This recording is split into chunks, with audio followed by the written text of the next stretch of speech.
Nom, Vendetta. Prénom, roulette. 10 ans avec les roulettes anglaises électroniques. Dans cette vidéo, je vais livrer l'état de mes connaissances actuelles. Générique.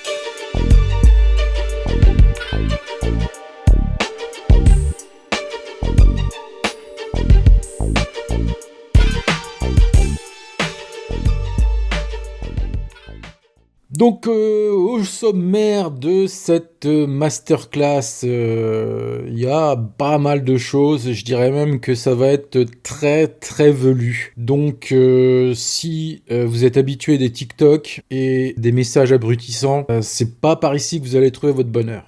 Pour les autres, que ce soit les soldats qui me suivent depuis 2 ans sur la chaîne, que ce soit pour des personnes qui atterrissent ici par hasard, je vais vous délivrer du contenu comme nulle part ailleurs. Donc, accrochez-vous, je vais vous présenter bien évidemment des sujets à débat, des usines à trolls, que sont par exemple les méthodes trouvées sur YouTube, que sont par exemple l'éternel débat entre roulette traditionnelle et RAE. Bon, je vais même pas parler des casinos en ligne, tant on sait tous que c'est la plus grande arnaque de l'histoire de toutes les arnaques. Donc voilà, et après on va basculer petit à petit dans du plus sérieux, c'est-à-dire que ça va devenir technique, mais vraiment.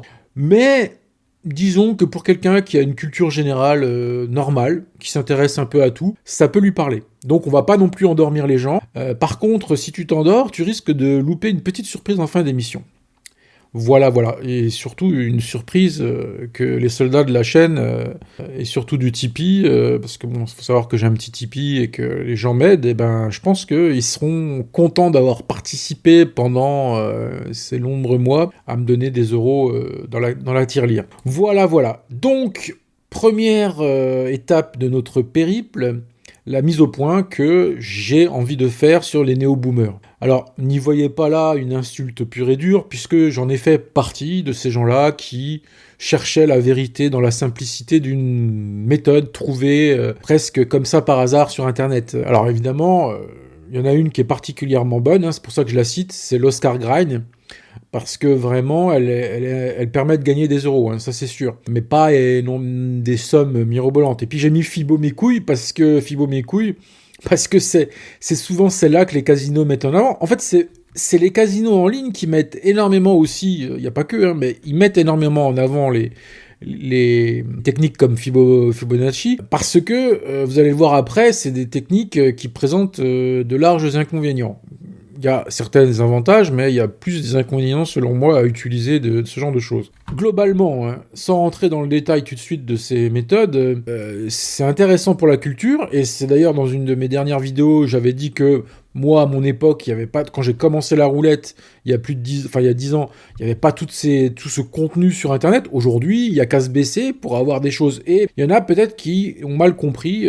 En commentaire, certains m'ont dit faut faire attention, etc. Mais bien sûr, je le sais. C'est simplement que j'estime que dans la culture générale du joueur, c'est quand même intéressant de connaître certains placements, de connaître certaines visions. Et donc, c'est sûr que c'est pas suffisant pour gagner, mais je voulais bien mettre ça au clair, c'est que c'est pas suffisant. Et là, je dis incomplet, je le dis, c'est écrit, là. Donc, si vous restez au stade de ces méthodes, vous serez un papa des familles. Et si tu connais ce papa des familles en question ici, c'est que tu as au moins 80 ans, mon pote. Alors, sans rigoler, est-ce que ce sont des vraies méthodes ? Posez-vous simplement une question. Est-ce que si on donne une méthode qui vous permettra d'accéder à une rente régulière, est-ce que les casinos seraient encore là ? Voilà, répondez simplement à cette question, parce que quand je parle de gagner régulièrement, c'est-à-dire pas simplement des coups de temps à autre, parce que n'importe qui peut avoir des coups de bol de temps à autre, mais, et d'ailleurs, je ne crache pas sur ceux qui jouent en divertissement, je ne crache pas sur eux. C'est simplement que quand on joue énormément à la roulette, on est obligé de se professionnaliser, sinon elle vous bouffe. Et d'ailleurs, c'est ce que je vais vous raconter après, c'est que effectivement, quand ça reste un loisir occasionnel, on peut se permettre de pas avoir une vision poussée de la chose.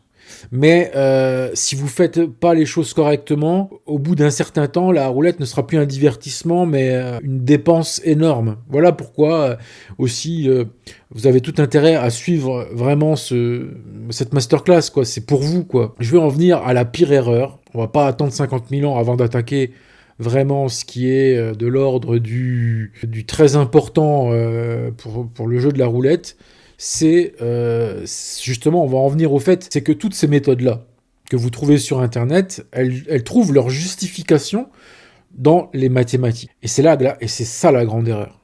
Si tu t'en tiens à une manière de jouer purement et simplement mathématique, tu te retrouveras comme Ronaldo sur cette photo.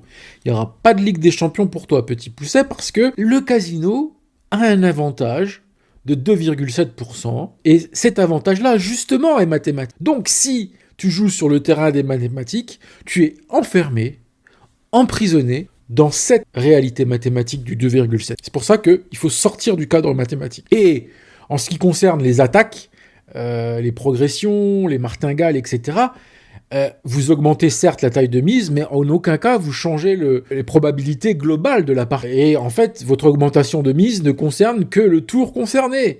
Ça ne concerne pas le passé, ça ne concerne pas le futur. Que ce soit sur un plan mathématique ou que ce soit sur un plan de la progression, ce sont deux concepts, parce qu'évidemment Fibonacci s'appuie sur des vérités mathématiques pour sa propre méthode, et ça ne peut pas fonctionner, et tout comme l'augmentation des mises, comme on le voit chez la martingale ou d'autres choses, sont pas suffisants pour gagner. C'est des outils, c'est comme je vous dis, c'est bon à connaître, c'est bon à incorporer si vous en avez besoin à un instant T, mais en aucun cas ça doit devenir la règle. Franchement, regardez cette courbe, elle illustre très bien le parcours d'un joueur qui va utiliser ces méthodes-là. D'ailleurs, c'est ce qui m'est arrivé quand j'ai utilisé la martingale. J'ai eu un très fort démarrage, puisque j'avais la chance du débutant, et après, je suis rentré en zone rouge. Et toutes les méthodes vous feront ça. Et les gens vous diront « Ouais, mais il suffit de s'arrêter au bon moment. » Ouais, je serais d'accord presque dans l'idée, sauf que on ne sait pas à quel moment on est. Parce que vous pouvez très bien arriver dans un mauvais jour, où dès le départ, vous êtes dans le creux de la vague. Donc ça, c'est le pire scénario catastrophe à la roulette. Ensuite, il y a le scénario qui vous fait croire que vous êtes dans un bon scénario. C'est-à-dire, vous êtes là, oh, ça monte. Et puis d'un coup, ça commence à dégringoler. Donc effectivement, quand ça commence à dégringoler, vous avez toute cette partie-là pour vous changer encore d'avis. Mais le côté addictif de la roulette, encouragé par les clignotants, les lumières du casino et les alcools distribués, fait que... Voilà. Donc si vraiment le casino avait pitié de vous, il mettrait un gardien avec un pistolet devant le distributeur, et il vous demanderait « Est-ce que vraiment tu as envie de retirer de l'argent ?» Et il te ferait passer un protocole sérieux pour t'empêcher de retirer, et voir si vraiment c'est bien, avec un système pensé de voir si tu es en endettement sur ta soirée. Ta soirée, normalement, elle est un budget. Donc, bon, ça a été je fais une petite aparté sur cette histoire de distributeur, mais ça montre bien l'état d'esprit. C'est-à-dire que le distributeur, il est là. Toi, t'es là, en train de dégringoler. Et à côté, virtuellement, t'as le distributeur. Donc, en fait, quand t'arrives ici, t'as envie de remonter. Tu vois, t'as envie de refaire la pente gagnante pour te refaire. Et donc, tu vas aller au distributeur. Donc ça, c'est l'erreur fatale. On va revenir un petit peu on va prendre de la hauteur. Parce que les roulettes anglaises électroniques, que j'affectionne un peu plus, mais je vais vous expliquer pourquoi, alors qu'elles sont assez détestées à cause de l'algorithme, ce que je peux comprendre, mais on va prendre de la hauteur. Et pourquoi déjà ? Parce que traditionnellement, c'est quand même les roulettes avec croupier qui ont existé avant toute chose. Et donc c'est déjà intéressant de commencer par là et de voir un petit peu, comment que ça se passait avec... est-ce qu'il y avait des gens qui gagnaient ? Est-ce qu'il y avait des techniques ? Eh bien oui, il y avait des tricheurs et des techniciens, des fins techniciens, des fins limiers de la roulette traditionnelle, parce que à la roulette traditionnelle, contrairement aux électroniques, c'est quand même bien une roue simple et une bille simple et un lancer tout aussi simple qui détermine la bille où elle va arriver, ou en tout cas dans quel secteur elle va arriver. Donc bien évidemment que il y a tout un tas de choses qui se sont mis en place pour détecter les biais, parce qu'une roulette est toujours biaisée, mais les casinos, ce qu'ils font, c'est qu'ils rectifient le biais, c'est-à-dire ils travaillent sur la roulette, le cylindre pour la refaire, quand ils s'aperçoivent qu'il y a ce problème-là, etc. Il y a des tas de choses, mais les casinos sont pas stupides, quoi. Ils ont un arsenal de contre-mesures. Et je vais vous dire quelque chose, essayez d'aller tricher en roulette tradi ou devenir un professionnel avec des techniques borderline qui sont plus ou moins légales, je vous dis tout de suite, c'est chaud patate. C'est chaud patate. Donc moi-même, j'irai pas m'y essayer. Et d'ailleurs, je les admire, ces gens-là. Ces gens-là qui sont les professionnels de Las Vegas, qui passent leur temps à sillonner les casinos de Las Vegas en faisant les petits marioles. Franchement, chapeau, hein, parce que eux, derrière, vous allez voir, ils ont tout un arsenal. Et puis, j'en profite pour vous dire qu'à côté, les contre-mesures que de la roulette électronique, il y en a, mais elles sont gentillettes. Mais je vais vous expliquer aussi pourquoi, comparé à ce qui se faisait en roulette traditionnelle. Pourquoi c'est chaud patate? Bah regardez, ils ont du matos. Voilà, tu vas te sentir observé dès le départ, ce qui, moi, va me bloquer. Voilà, moi, je suis quelqu'un, j'aime pas être observé. Donc, si je suis borderline dans ce que je fais, tout de suite, je vais avoir une pression sur les épaules. Bon, je suis pas ce genre de gars. Moi, il me faut une relaxation totale, moi, pour jouer, presque. Bien sûr, on va être dans le stress du jeu, mais rajouter au stress du jeu de savoir qu'il y a une équipe de psychopathes qui sont en train de scruter des écrans rien que pour m'emmener dans les bureaux après et me faire un interrogatoire musclé. Non, en fait, ça se passe pas toujours comme ça. Ils peuvent vous ficher, vous interdire, et puis ils vont vous observer, et puis après, suivant ce que vous faites, ils vont voir si vous gagnez beaucoup ou pas, etc. Parce que en général, franchement, les joueurs entre guillemets professionnels de casino, c'est une nuisance plutôt qu'une menace sérieuse. Comparé à la masse de gens qui jouent normalement, il y a quelques joueurs comme ci comme ça à surveiller de leur point de vue, et si de toute façon ils savent qu'à un moment donné vous serez trop gourmand et vous allez vous faire repérer. Donc, mais ils ont quand même un arsenal de contre-mesures. Et donc, par exemple, le croupier peut faire tourner le rotor plus rapidement ou à des vitesses incohérentes. D'ailleurs, le fait de simplement changer de croupier à un moment précis, ça peut déstabiliser le cours de la partie, puisqu'évidemment, on est en train de changer de manière. Le hasard va être différent, le profil hasardeux va être différent suivant le croupier. On peut clôturer les paris avant que la roue ne tourne et donc interdire les paris tardifs. En fait, j'en ai beaucoup parlé sur la chaîne des paris tardifs à la RAE pour essayer de contrecarrer l'algorithme, et c'est pas toujours autorisé d'ailleurs, puisque j'ai vu qu'à Bâle ça l'était pas, alors que dans les casinos du passé que j'avais fait, c'était quelque chose qu'on pouvait faire. Donc voilà. Donc et d'ailleurs, ça montre bien que si certaines RAE autorisent, un lancer tardif, c'est que quelque part, ça les gêne pas. Et ça me fait un peu peur. Voilà, ça me fait un peu peur au niveau algorithmique. Ça veut dire que l'algo est encore plus fort que ce que tu crois. C'est-à-dire que l'algo, il est encore plus fort que simplement un aimant, quoi, si tu veux. Parce que voilà, te dire, il y a un aimant à la RAE, ce serait te dire, en fait, il faut qu'il sache dans quoi je vais jouer avant de lancer la bille. Mais si, dans plein de casinos que j'ai vus, c'est autorisé de jouer tardivement à la RAE, ça pose question. Pour moi, l'algorithme est encore plus sophistiqué qu'on le pense. Et que c'est pas simplement une question d'envoyer la boule à tel moment, machin. Il y a peut-être... Bon, j'ai entendu des tas de choses. Moi, je suis pas dedans, je suis pas fabricant, je peux pas vous dire. Mais voilà, j'ai entendu des tas de choses sur les RAE et je n'ai pas la science infuse là-dessus, loin de là. Et donc, je n'ai pas la certitude que ça peut vous nuire directement, tous ces systèmes-là. Soyons d'accord. Une chose est sûre, c'est qu'on serait tenté de mettre les chances de notre côté. Voilà, c'est ça. Quand je vous dis un lancer tardif à la RAE, c'est pas pour tricher. C'est pas la même chose que, on va le voir à la roulette tradi, où là, c'est de la balistique visuelle. Ce que vous voulez faire à la roulette tradi, c'est de la balistique visuelle, c'est-à-dire vous entraîner en observant le croupier pendant un certain temps. Alors, je sais pas combien de temps il faut, peut-être 1 heure, 2 heures, j'en sais rien, mais en tout cas, d'entraîner votre œil à dire, ok, quand il lance comme ça, de ce côté-là, et machin, la bille, elle va arriver à peu près là. Donc ça s'appelle de la balistique visuelle, mais à mon avis, c'est pas si simple que ça. Non, quand je parle de lancer tardif à la RAE, c'est pas ça vraiment. Quoique, je ne comprends pas qu'il y a des gens qui essayent pas de s'y exercer. J'ai jamais compris pourquoi. J'ai jamais entendu parler quelqu'un de balistique visuelle à la RAE. Donc en commentaire, dites-moi si c'est quelque chose qui pourrait marcher, si on pourrait s'exercer je crois que non, puisque après elle pourrait varier ses vitesses de rotor, etc. Encore mieux qu'un croupier d'ailleurs. Donc je pense que c'est aussi pour ça, une machine aussi bien faite que la RAE, à mon avis, ne va pas vous laisser pratiquer de la balistique visuelle. Non, quand je vous dis simplement de faire un lancer tardif à la RAE, c'est juste pour mettre plus les chances de votre côté, en sachant que il y aurait peut-être une règle générale qui ferait que l'algorithme pourrait attaquer certaines parties du cylindre les plus chargées en argent. Et donc, à partir de ce moment-là, jouer tardivement, c'est ne pas informer de votre masse. Mais en aucun cas, ça ne modifie la masse générale. Et c'est pour ça que, à mon avis, c'est un faux problème. Voilà, c'est un faux problème. C'est-à-dire qu'effectivement, ce qui compte, c'est la masse générale. C'est-à-dire, à tel endroit du cylindre, il y a tant.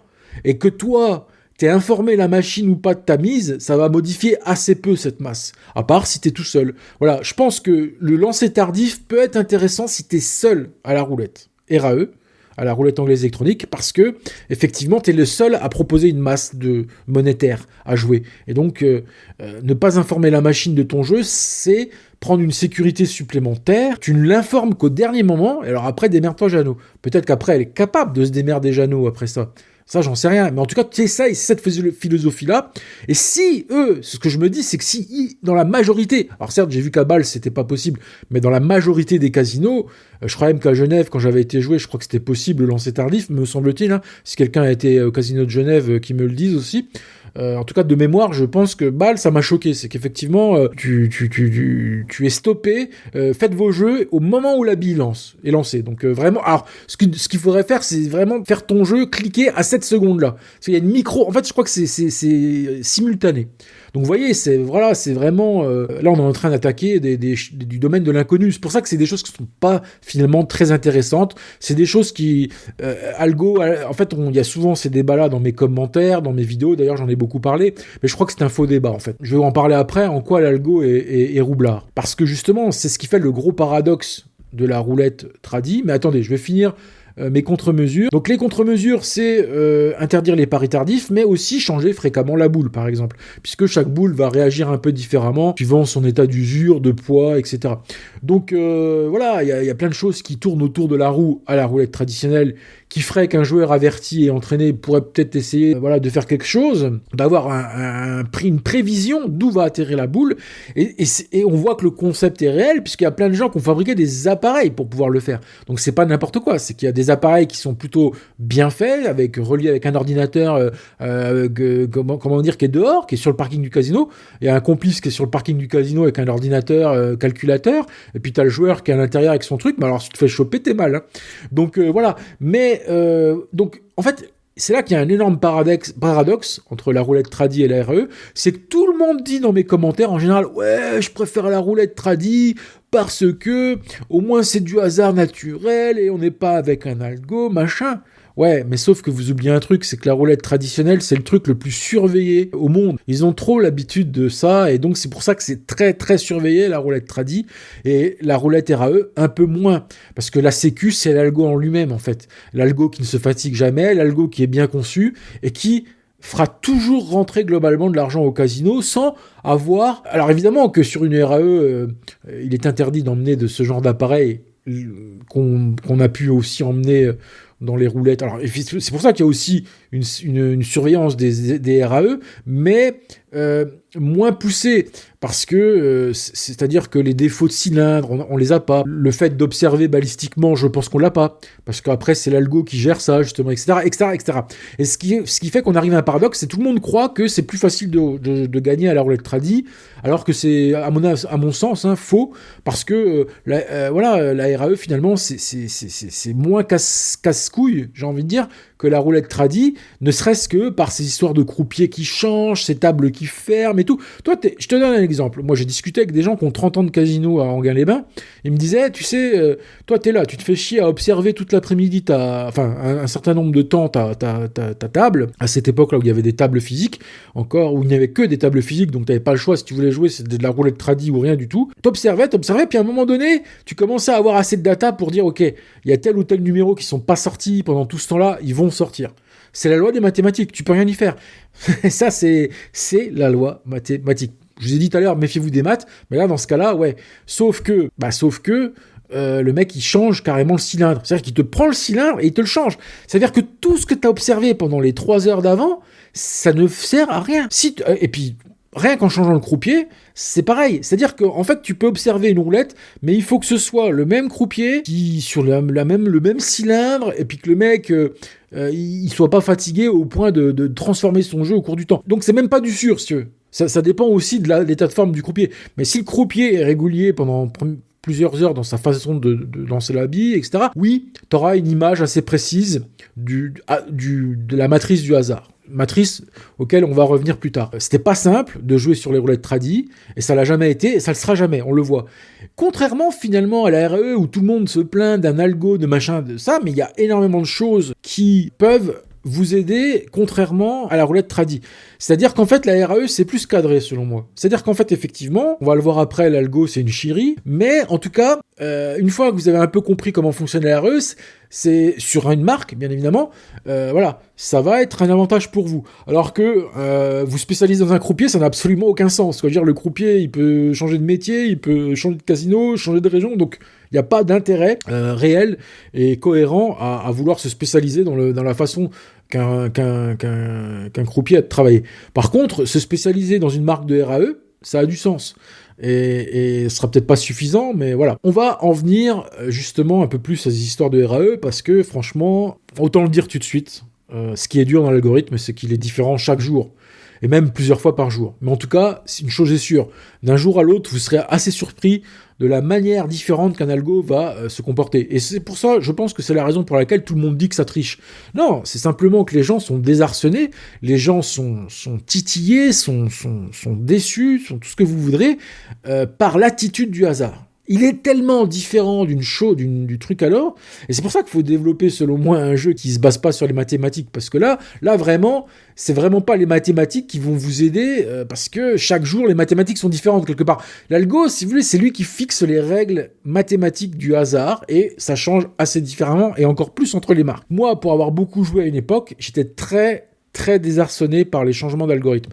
Mais c'est aussi ça qui m'a rendu très fort. Faut pas l'oublier. Et moi, si vous voulez, j'ai été entraîné, j'ai eu une expérience de jeu, on va dire, qui était le parcours du combattant, et que il y a que comme ça que tu deviens bon à ce genre de machine, c'est-à-dire en changeant de machine, tout ça. Tu vas te prendre des vestes, c'est sûr, mais c'est là que tu vas comprendre qu'il faut se détacher de certaines choses qui sont typiques de chaque algo. En fait, la méthode que moi j'ai mis au point, vous le verrez plus tard, c'est d'essayer de se détacher de ce qui ferait une particularité plutôt qu'une autre vis-à-vis d'un algo. Parce que là, évidemment, tu te feras niquer. Faut pas que ta méthode soit dépendante d'un algo, en clair. Puisque à moins que tu joues tout le temps sur la même machine toute ta vie. À mon avis, c'est pas possible, quoi. Je veux dire, il faut être un peu réaliste. La machine peut être remplacée.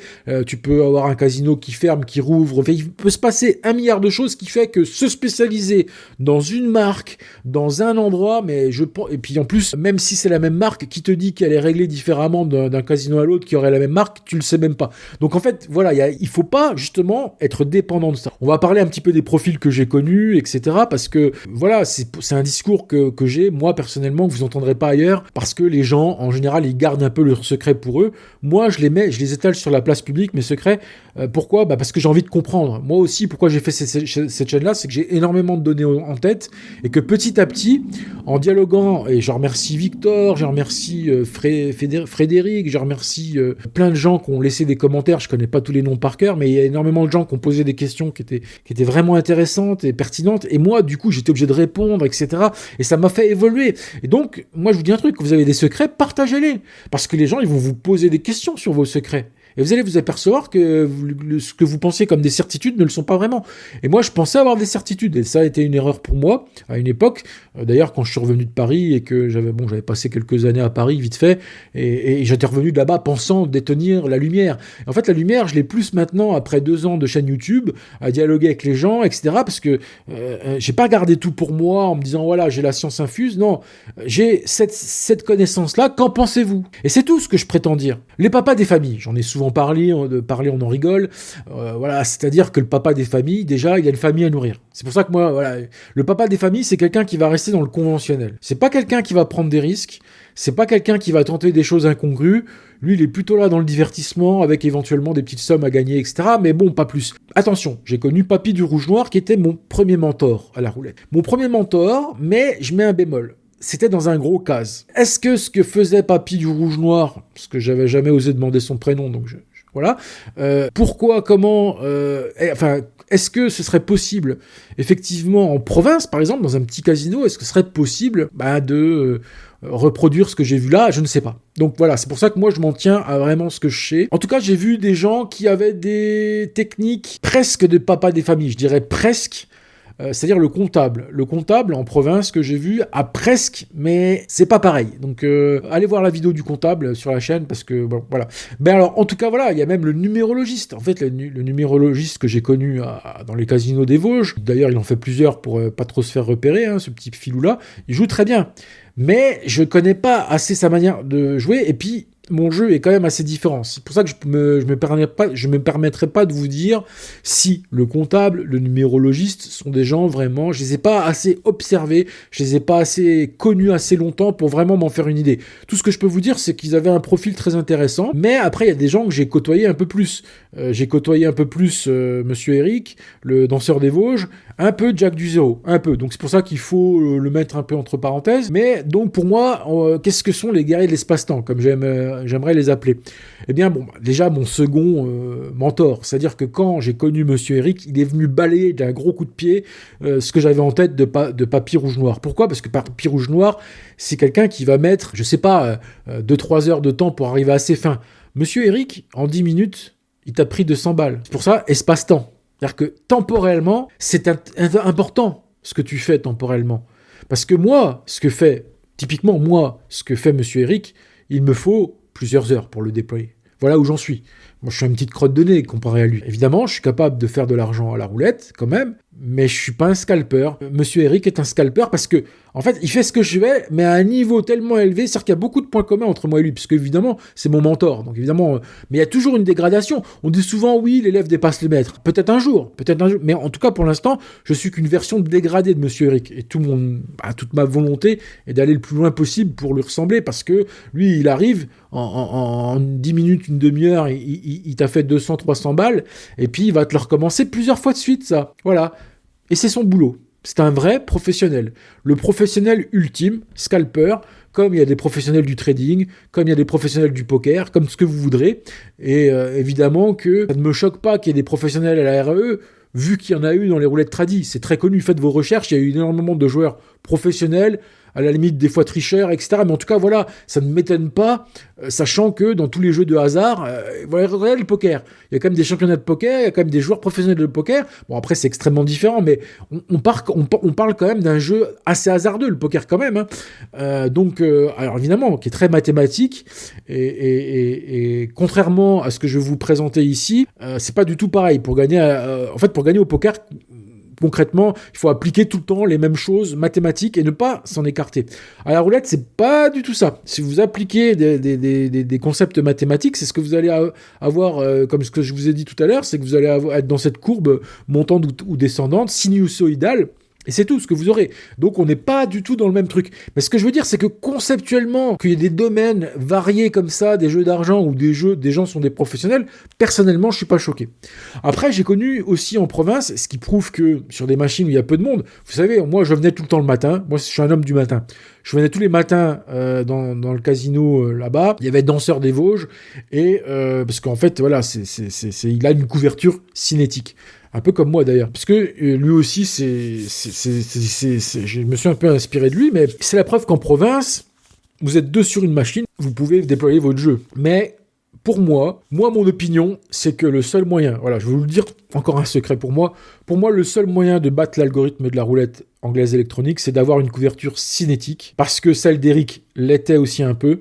Alors après, les numérologistes, les comptables, les agressifs mono-cibles, alors les agressifs mono-cibles, c'est ceux qui jouent tout le temps le truc. Il y en a un, il jouait tout le temps du rouge.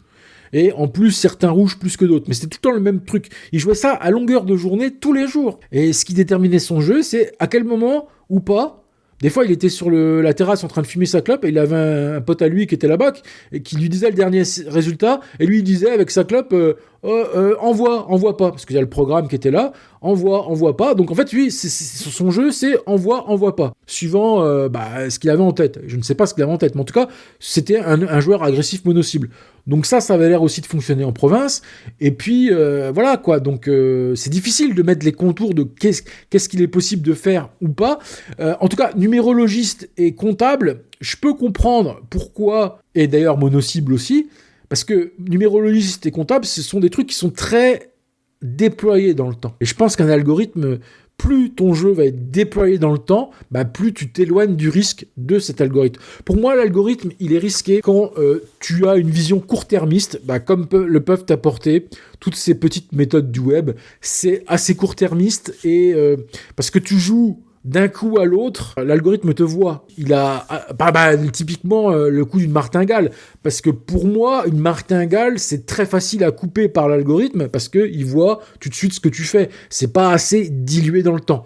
Et c'est pour ça qu'il faut vraiment avoir un jeu voilà, en fait, il y a deux possibilités pour toi.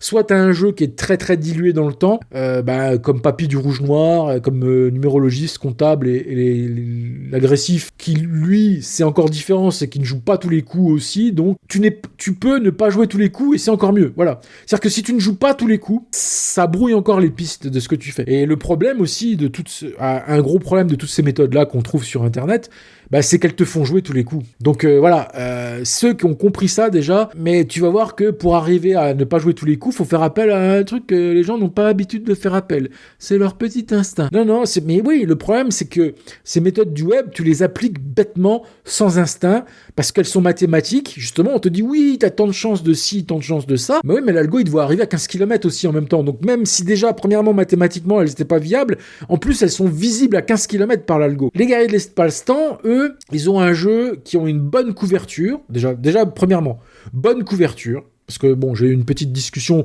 un petit désaccord avec Victor par mail. Hein. Lui, c'est un fervent adepte du jeu simple. Très bien, franchement, je disais, ton jeu est vraiment merveilleux. De toute façon, il n'y a pas de mauvais jeu. Faut pas se quereller parce qu'on a des jeux différents. Effectivement, Victor, ton jeu est assez impressionnant. C'est de la poésie ce que tu fais. Parce qu'en fait, il joue un ou deux endroits, deux pions. Enfin, il n'emploie pas ce concept de couverture. Mais s'il gagne, je dis, mais c'est formidable, quoi. Mais en tout cas, moi, ce que j'ai connu, c'est que, pas que, parce que vous voyez que j'en ai connu plusieurs, mais en tout cas, dans ces guerriers-là qui s'approchaient, on va dire, du professionnel, je crois que Jacques du Zéro, je me suis un peu trompé, j'aurais dû le mettre dans les autres, hein, parce qu'en fait, je l'ai pas assez vu jouer. Donc, à partir du moment où je l'ai pas assez vu jouer, il bascule automatiquement dans ceux que je n'appellerai pas guerriers de l'espace. Mais en tout cas, la couverture est importante. Et cinétique, ça veut dire quoi ? C'est que tu changes régulièrement ta couverture. Pourquoi ? Parce que, imagine, ton jeu a toujours un trou. Si tu le laisses, plus le temps va avancer, plus il y a de chances que la bille arrive dans ton trou. Et c'est pour ça que laisser son trou, c'est comme se balader le cul à l'air au bois de Boulogne. À un moment donné, voilà. Donc c'est pour ça que la couverture cinétique, pour moi, c'est quelque chose de sympa. Si tu n'emploies pas la couverture cinétique, c'est que tu as un jeu plus étalé temporellement. Le numérologiste, par exemple, il va te passer 3-4 heures à déployer ses numéros. Donc là, évidemment, son jeu n'est fait que de trous. C'est du gruyère, son truc, mais il s'en fout. Parce qu'en fait, c'est temporellement qu'il va toucher. C'est-à-dire que voilà. Mais nous, on n'a pas envie de passer non plus trop de temps à déployer notre truc. C'est que moi, j'ai envie d'arriver. Moi, si tu veux, par exemple, moi, personnellement, j'arrive, j'attaque, tu vois. Mais pour ça, il faut couvrir. En fait, la question de est-ce que tu couvres ou pas, c'est est-ce que déjà tu es pressé de jouer ou pas. Tu vois, parce qu'en couvrant, tu vas pouvoir jouer plus vite, mais il va falloir changer ta faiblesse, ta faille. Il va falloir la varier, etc. Et bon, il y a plein de trucs après. Hein. Là, je vous dis que en grosso merdo, quoi, si vous voulez. Alors, Jack du Zéro, c'était quelqu'un, j'aimais bien son esprit, en fait. Jack du Zéro, c'est un mec qui avait un esprit vaillant. Ça, c'est beau, ça. Ça veut dire que c'est pas mathématique ce qu'il fait. C'est pas mathématique, j'arrive, je suis vaillant, je vois à peu près que le zéro peut sortir le secteur là, et j'attaque intelligemment, intelligemment peut-être pas, mais on va dire vaillamment, voilà. J'attaque vaillamment, et rien que de cet esprit positif, on va dire que son optimisme avait presque de la vertu de le faire gagner. Alors, il n'y a rien de scientifique dans ce que je te dis là. En plus, je l'ai pas vu beaucoup de fois, mais je voulais quand même le noter. C'est que c'est un mec qu'on voit, il est pas là endetté à se morfondre, il vient, il est enjoué, ah tiens, je vais attaquer le zéro, ça fonctionne, voilà, c'est son secteur de prédilection, et puis ça le fait rire, faut le voir pour le comprendre, c'est-à-dire c'est bon esprit, c'est vaillant, et ça fonctionne. Donc après, je n'aurais pas dû le mettre dans les guerriers de l'espace-temps, parce que là, les guerriers de l'espace-temps, on parle de gens qui viennent tous les jours. Moi, le danseur des Vosges, je le voyais tous les matins. Monsieur Eric, je le voyais tous les jours. Parce que bon, quand j'étais à Enghien, je jouais un peu plus dans la journée. Tout ça, c'est dans les petits casinos de province, je venais le matin et pas plus. Et puis, dans les casinos comme ça, comme Enghien, je me laissais aspirer des journées entières. Malheureusement, parce que c'est un monde à part. Tu vas à Enghien, c'est comme un pays. On va dire Enghien-les-Bains, c'est un pays dans le pays, quoi. C'est le pays du jeu, quoi. Aspirer des journées entières. Et lui, comme Monsieur Eric avait pour habitude de jouer un peu le matin, de faire sa sieste et de revenir l'après-midi, voilà. C'est pour ça que je le voyais peut-être pas tous les jours, mais en tout cas, de nombreux jours sur de nombreuses semaines, pour qu'au bout d'un moment, tu comprennes un petit peu sa façon de jouer, premièrement. Et d'ailleurs, vous allez voir qu'il a été très important pour moi dans la suite, parce que je vais plus détailler cette relation. Mais voilà, globalement, moi, j'ai créé ma propre méthode. Voilà, en m'inspirant concrètement de Monsieur Eric et du Danseur des Vosges. Et on pourrait dire que le savoir apporté par Papy du Rouge-Noir et ses explications qu'il m'a données sur la science de l'observation des séries, sur l'observation est très importante à la roulette. Là, en fait, l'observation, c'est 90% de la réussite. Le numérologiste, je ne sais pas comment exactement ce qu'il fait. Le comptable, c'est un peu flou. J'ai eu des explications, j'ai un peu côtoyé le comptable, mais je veux pas me permettre, vraiment, c'est pas quelque chose pour lequel je pourrais apporter une expertise. Je pourrais pas apporter une expertise sur le comptable.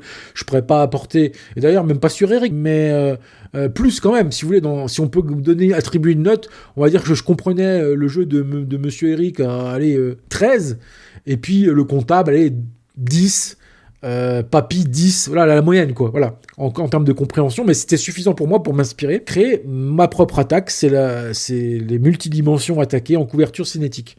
Alors, multidimension, c'est quoi?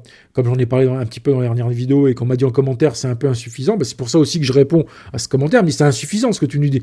Mais je répète ce que j'avais quand même dit la dernière fois, c'est que j'attaque à la fois le secteur, j'attaque à la fois les champs simples, j'attaque aussi les numéros en parallèle. C'est-à-dire que j'ai un cerveau en 3 parties. Alors ça c'est sûr que ça commence à causer, mais je vais vous donner peut-être des pistes pour pouvoir en arriver à ce genre de capacité. Je ne me suis jamais caché de la réalité, j'étais un joueur addict. Mais en fait, je suis devenu bon, c'était une réaction de joueur addict. Pourquoi ? Parce que, comment dirais-je, t'as envie de jouer. Tu vois, en fait, l'addiction, elle a une vertu, c'est que tu vas te creuser les méninges. Tu vas t'acharner à comprendre pour rester le plus longtemps. Parce qu'en fait, si tu veux, le joueur addict, il a quoi ? Il a des finances qui fondent comme peau de zob et peau de chagrin. Donc, évidemment que au bout d'un moment, l'addict, il s'en rend compte. C'est un peu comme le drogué. Il se rend compte qu'il est dans le caca parce qu'il se dit, putain, d'un côté, j'ai super envie de jouer, mais comme je suis pas assez bon, je commence à perdre mes finances. Et puis, c'est là que tu vas contrebalancer ça en trouvant des techniques pour rester le plus longtemps. Au début, ça a été ça, moi. Je suis devenu bon parce que j'ai employé mon cerveau à devoir rester le plus longtemps possible avec le peu d'argent que j'avais. C'est comme ça qu'on devient bon. Et je répète ce que j'avais dit une fois dans une vidéo, c'est au pied de la restriction financière qu'on reconnaît le bon joueur de roulette. Si je te donne 1000 balles et que tu me les crames, par contre je te donne 10 balles et que tu arrives à les monter à 15, là t'es un bonhomme. Mais si je te donne 1000 balles et que tu me fais 1050, c'est pas terrible dans l'idée financièrement. Donc ce qu'il faut faire, c'est ce que moi, en fait c'est pour ça que je suis un joueur hors norme, c'est que j'ai toujours vécu, et je pense qu'il y a beaucoup d'addicts qui se rencontreront là-dedans, j'ai jamais été dans ce que faisait Monsieur Eric. Monsieur Eric était un scalper, il venait, il se posait, il mettait 1500, 2000 balles dans la machine, et dès qu'il avait atteint 2200 €, il retirait pour s'extraire, pour se changer les idées. C'était son protocole. Je retire mes 200, je me retire les idées, je me rafraîchis les idées, je vais à la caisse, sourire à la dame, je discute un peu, hop, après je vais me faire mon tour, et hop, je rattaque un nouveau scalping. C'est pas du tout ça, moi. Et pourquoi déjà ? Parce que premièrement, Monsieur Eric n'était pas du tout addict, donc il pouvait se permettre d'avoir cette vision froide, etc. Mais moi, le problème, je vais vous expliquer pourquoi j'étais addict de la roulette. Parce que dans un passé plus lointain, j'étais addict de toutes les conneries qu'on peut goûter quand on est au collège. Et que dans ma jeunesse, j'ai goûté un peu à plein de choses. Et la roulette est venue quelque part dans cette continuité-là. Donc forcément que j'ai commencé ma carrière de roulette en tant que joueur borderline et addict, parce que j'avais déjà un passé borderline avant même de pénétrer mes casinos, quoi, si vous voulez. Donc, parce que moi, voilà, j'ai commencé par jouer directement à la RAE quasiment. C'était ça. Dès que j'ai mis les pieds dans un casino, c'était en même temps que la RAE était inventée. Donc c'est un peu comique si vous voulez. Mais en tout cas, en tant que joueur addict, mon but, c'était pas forcément de gagner de l'argent. Mon but, c'était de rester le plus longtemps sur mon poste, parce que j'aimais être assis à ce poste. L'addict, il est là, il est content d'être assis comme un PNJ des bois, quoi. J'étais un PNJ des bois, mais le PNJ des bois, tout PNJ qu'il était, a dû quand même se creuser les méninges. Mais tout comme j'ai envie de te dire, l'accro d'héroïne, il est quand même obligé de se poser des questions, parce que l'héroïne, elle va pas tomber tout cuit dans le bec, sur la table le matin quand tu te lèves, quoi. Il va falloir aller la chercher, arnaquer quelqu'un, je sais pas, voler une banque, ou travailler, tout simplement, j'en sais rien. En tout cas, les choses ne se déroulent pas simplement dans la vie. Et quand on met une étiquette addict sur quelqu'un, c'est pas lui mettre une étiquette imbécile. Non, c'est lui mettre étiquette de quelqu'un qui a la rage. Et donc qui est super motivé. Donc voilà, ne croyez pas que addict, pour moi, dans mon cas, c'était une tare. Ça l'était pour mes finances, ça l'était pour mon conseiller financier. J'étais du menu fretin pour les huissiers, d'accord. Mais en tout cas, j'étais motivé parce que, évidemment, si tu veux rester longtemps à la roulette, t'as intérêt de bien jouer, tout simplement. Voilà. Donc, c'est mon esprit neuronal, c'est reformaté à la lumière de cette volonté de jouer le plus longtemps possible. Mais entre jouer le plus longtemps possible et générer du bénéfice, il y a une feuille de papier en cigarette, qui est justement l'addiction après. Parce que si tu as acquéri la technique durant cette période addictive, mais que ensuite tu retires cette addiction, comme je l'ai fait, puisque je me suis interdit en France, et je ne joue plus qu'en Suisse actuellement, donc ça fait 2 ans que je me suis interdit en France, donc durant ces 2 ans, j'ai diminué au maximum à la fois mon addiction par la roulette, mais aussi j'ai travaillé sur moi. C'est-à-dire j'ai travaillé sur parce que j'avais quand même un petit souci d'alcool quand même, tu vois, de nourriture aussi. Donc j'ai repris la salle, enfin j'ai pas repris, j'avais une salle de sport chez moi, et ce que j'ai fait, c'est que je me suis inscrit chez Liberty Gym. Ensuite, je me suis imposé 5000 pas par jour. Ensuite, je m'impose de manger correctement, perte de poids, là j'ai quand même un peu de poids à perdre, etc. Bref, donc tout ça est un mouvement global que j'ai fait. On va parler un petit peu de justement comment il faut jouer pour ne pas jouer mathématiquement. Parce que si j'ai dit tout à l'heure, on ne peut pas jouer mathématiquement, c'est pas possible, puisque le casino il a un avantage mathématique. Donc c'est pas sur le terrain des mathématiques que tu vas baiser la roulette. C'est ou temporairement ou un peu, mais après il faudra regarder à l'année ce que tu fais. Parce qu'en fait, en vérité, si tu veux être sûr de baiser la roulette, essaye de gagner à tous les coups. Et c'est toujours ce que j'ai visé. Parce que comme je vous l'ai dit, comme j'étais addict, mon but était de rester le plus longtemps possible, mais tous les jours. C'était pas je veux rester le plus longtemps possible une fois par mois ou tous les 3 mois. Non, je voulais rester le plus longtemps possible tous les jours, ce qui fait que j'ai aujourd'hui une compétence de gagner tous les jours. Voilà, c'est comme ça qu'on peut faire le parallèle. Mais en tout cas, pour arriver à ça, si vous partiez de rien, peut-être que vous connaissez cette expression, que si la roulette prédit votre stratégie, à vous de ne pas en avoir. Mais malheureusement, ça a un peu galvaudé. Parce que, en fait, pour battre la maison, je vais rappeler quelque chose de concret, qui est quand même un peu mathématique, si tu veux, mais qui est là comme une espèce de guide spirituel pour que tu saches que ton combat ne sera pas facile. C'est qu'il faut quand même toucher plus de 1 fois sur 35. T'as 37 cases. La mise te rapporte 35 fois la mise. C'est-à-dire que si tu veux gagner 1 euro, il va falloir que tu joues 34 pions pour en gagner 35 pour avoir un pion de bénéfice. Et donc, ça veut dire que de 34 à 37, t'as 3 pions qui appartiennent au casino. Dis-toi bien que, d'ailleurs, tu pourrais l'écrire, tu pourrais mettre un sparadrap sur ta RAE, et tu dis, voilà, j'offre, c'est pas que j'offre, c'est que ces 3 cases-là, tu peux les prendre au hasard, on va dire, tiens, 1, 2, 3, les 3 premières cases appartiennent au casino. Donc, t'es pas chez toi, t'es dans le terrain de quelqu'un. T'es en train de jouer, c'est ça qu'il faut comprendre, t'es en train de jouer dans la maison de quelqu'un, en fait, et t'es chez lui, et c'est lui... Il y a des pièces qui lui appartiennent. En fait, c'est comme si tu arrives dans un immeuble de 37 appartements et on te dit, putain, amuse-toi, tu vois, t'as 34 appartements qui sont pour toi, pas de problème, tu les loues, t'auras l'équivalent d'un appartement de bénéfice. Par contre, moi, je te reprends 3 appartements de loyer. Donc, en fait, tu passes de ton un appartement de bénéfice avec 3 appartements de loyer à donner, ce qui te fait que tu es perdant de 2 appartements, alors que finalement, tu en avais gagné 34 au départ, mais en rationalisant globalement sur l'immeuble, tu es perdant de 2 apparts. Donc, en jouant, si on comparait la roulette à un immeuble de 37 appartements, sur le long, si tu joues une journée, tu peux te permettre de faire une truc, mais sur le long terme, tu seras perdant de 2 apparts. En fait, il faut bien comprendre ça, c'est que il faut être malin, un peu comme un squatter. En fait, les squatteurs, qu'est-ce qu'ils font ? Ils arrivent dans des immeubles, on le voit, partout il y a des squatteurs, machin, mais qu'est-ce qu'ils font ? Ils payent pas de loyer. Donc là, t'es sûr de pas perdre. Nous, on peut pas ne pas payer de loyer, mais c'est ce qu'on essaye de faire en fait. Quand on joue à la roulette, il faut jouer avec l'argent du casino, c'est-à-dire c'est essayer de... ce que moi j'avais développé, c'est-à-dire qu'un minimum rester longtemps, c'est un peu ça l'idée. C'est-à-dire qu'en fait, tu vas pas être honnête au point de dire je vais jouer comme tout le monde. Oui, si tu regardes les autres gens, ils s'en foutent des 2 appartements perdants sur le long terme, ils s'en foutent des 3 appartements qui leur appartiennent pas, ils croient que simplement en jouant les 34 qui restent, ça va aller. Ah non, ça n'ira pas. Il faut vraiment se dépasser. faut faire un effort. C'est ça que les gens qu'il faut qu'ils comprennent une fois pour toutes. Si tu veux dépasser ce fait-là, il va falloir suer de la sueur. Tu vas soit intellectuel, soit physique, soit les deux, suivant ce que tu fais, mais à un moment donné, il y a une calorie, il y a de l'énergie qui va être donnée à ça. Ça va pas être simple. Tu vois, le squatter, c'est un mauvais exemple presque, parce que lui, il bosse pas, il fout rien, et il va squatter les appartes. Mais l'idée, elle est quand même de squatter, si tu veux.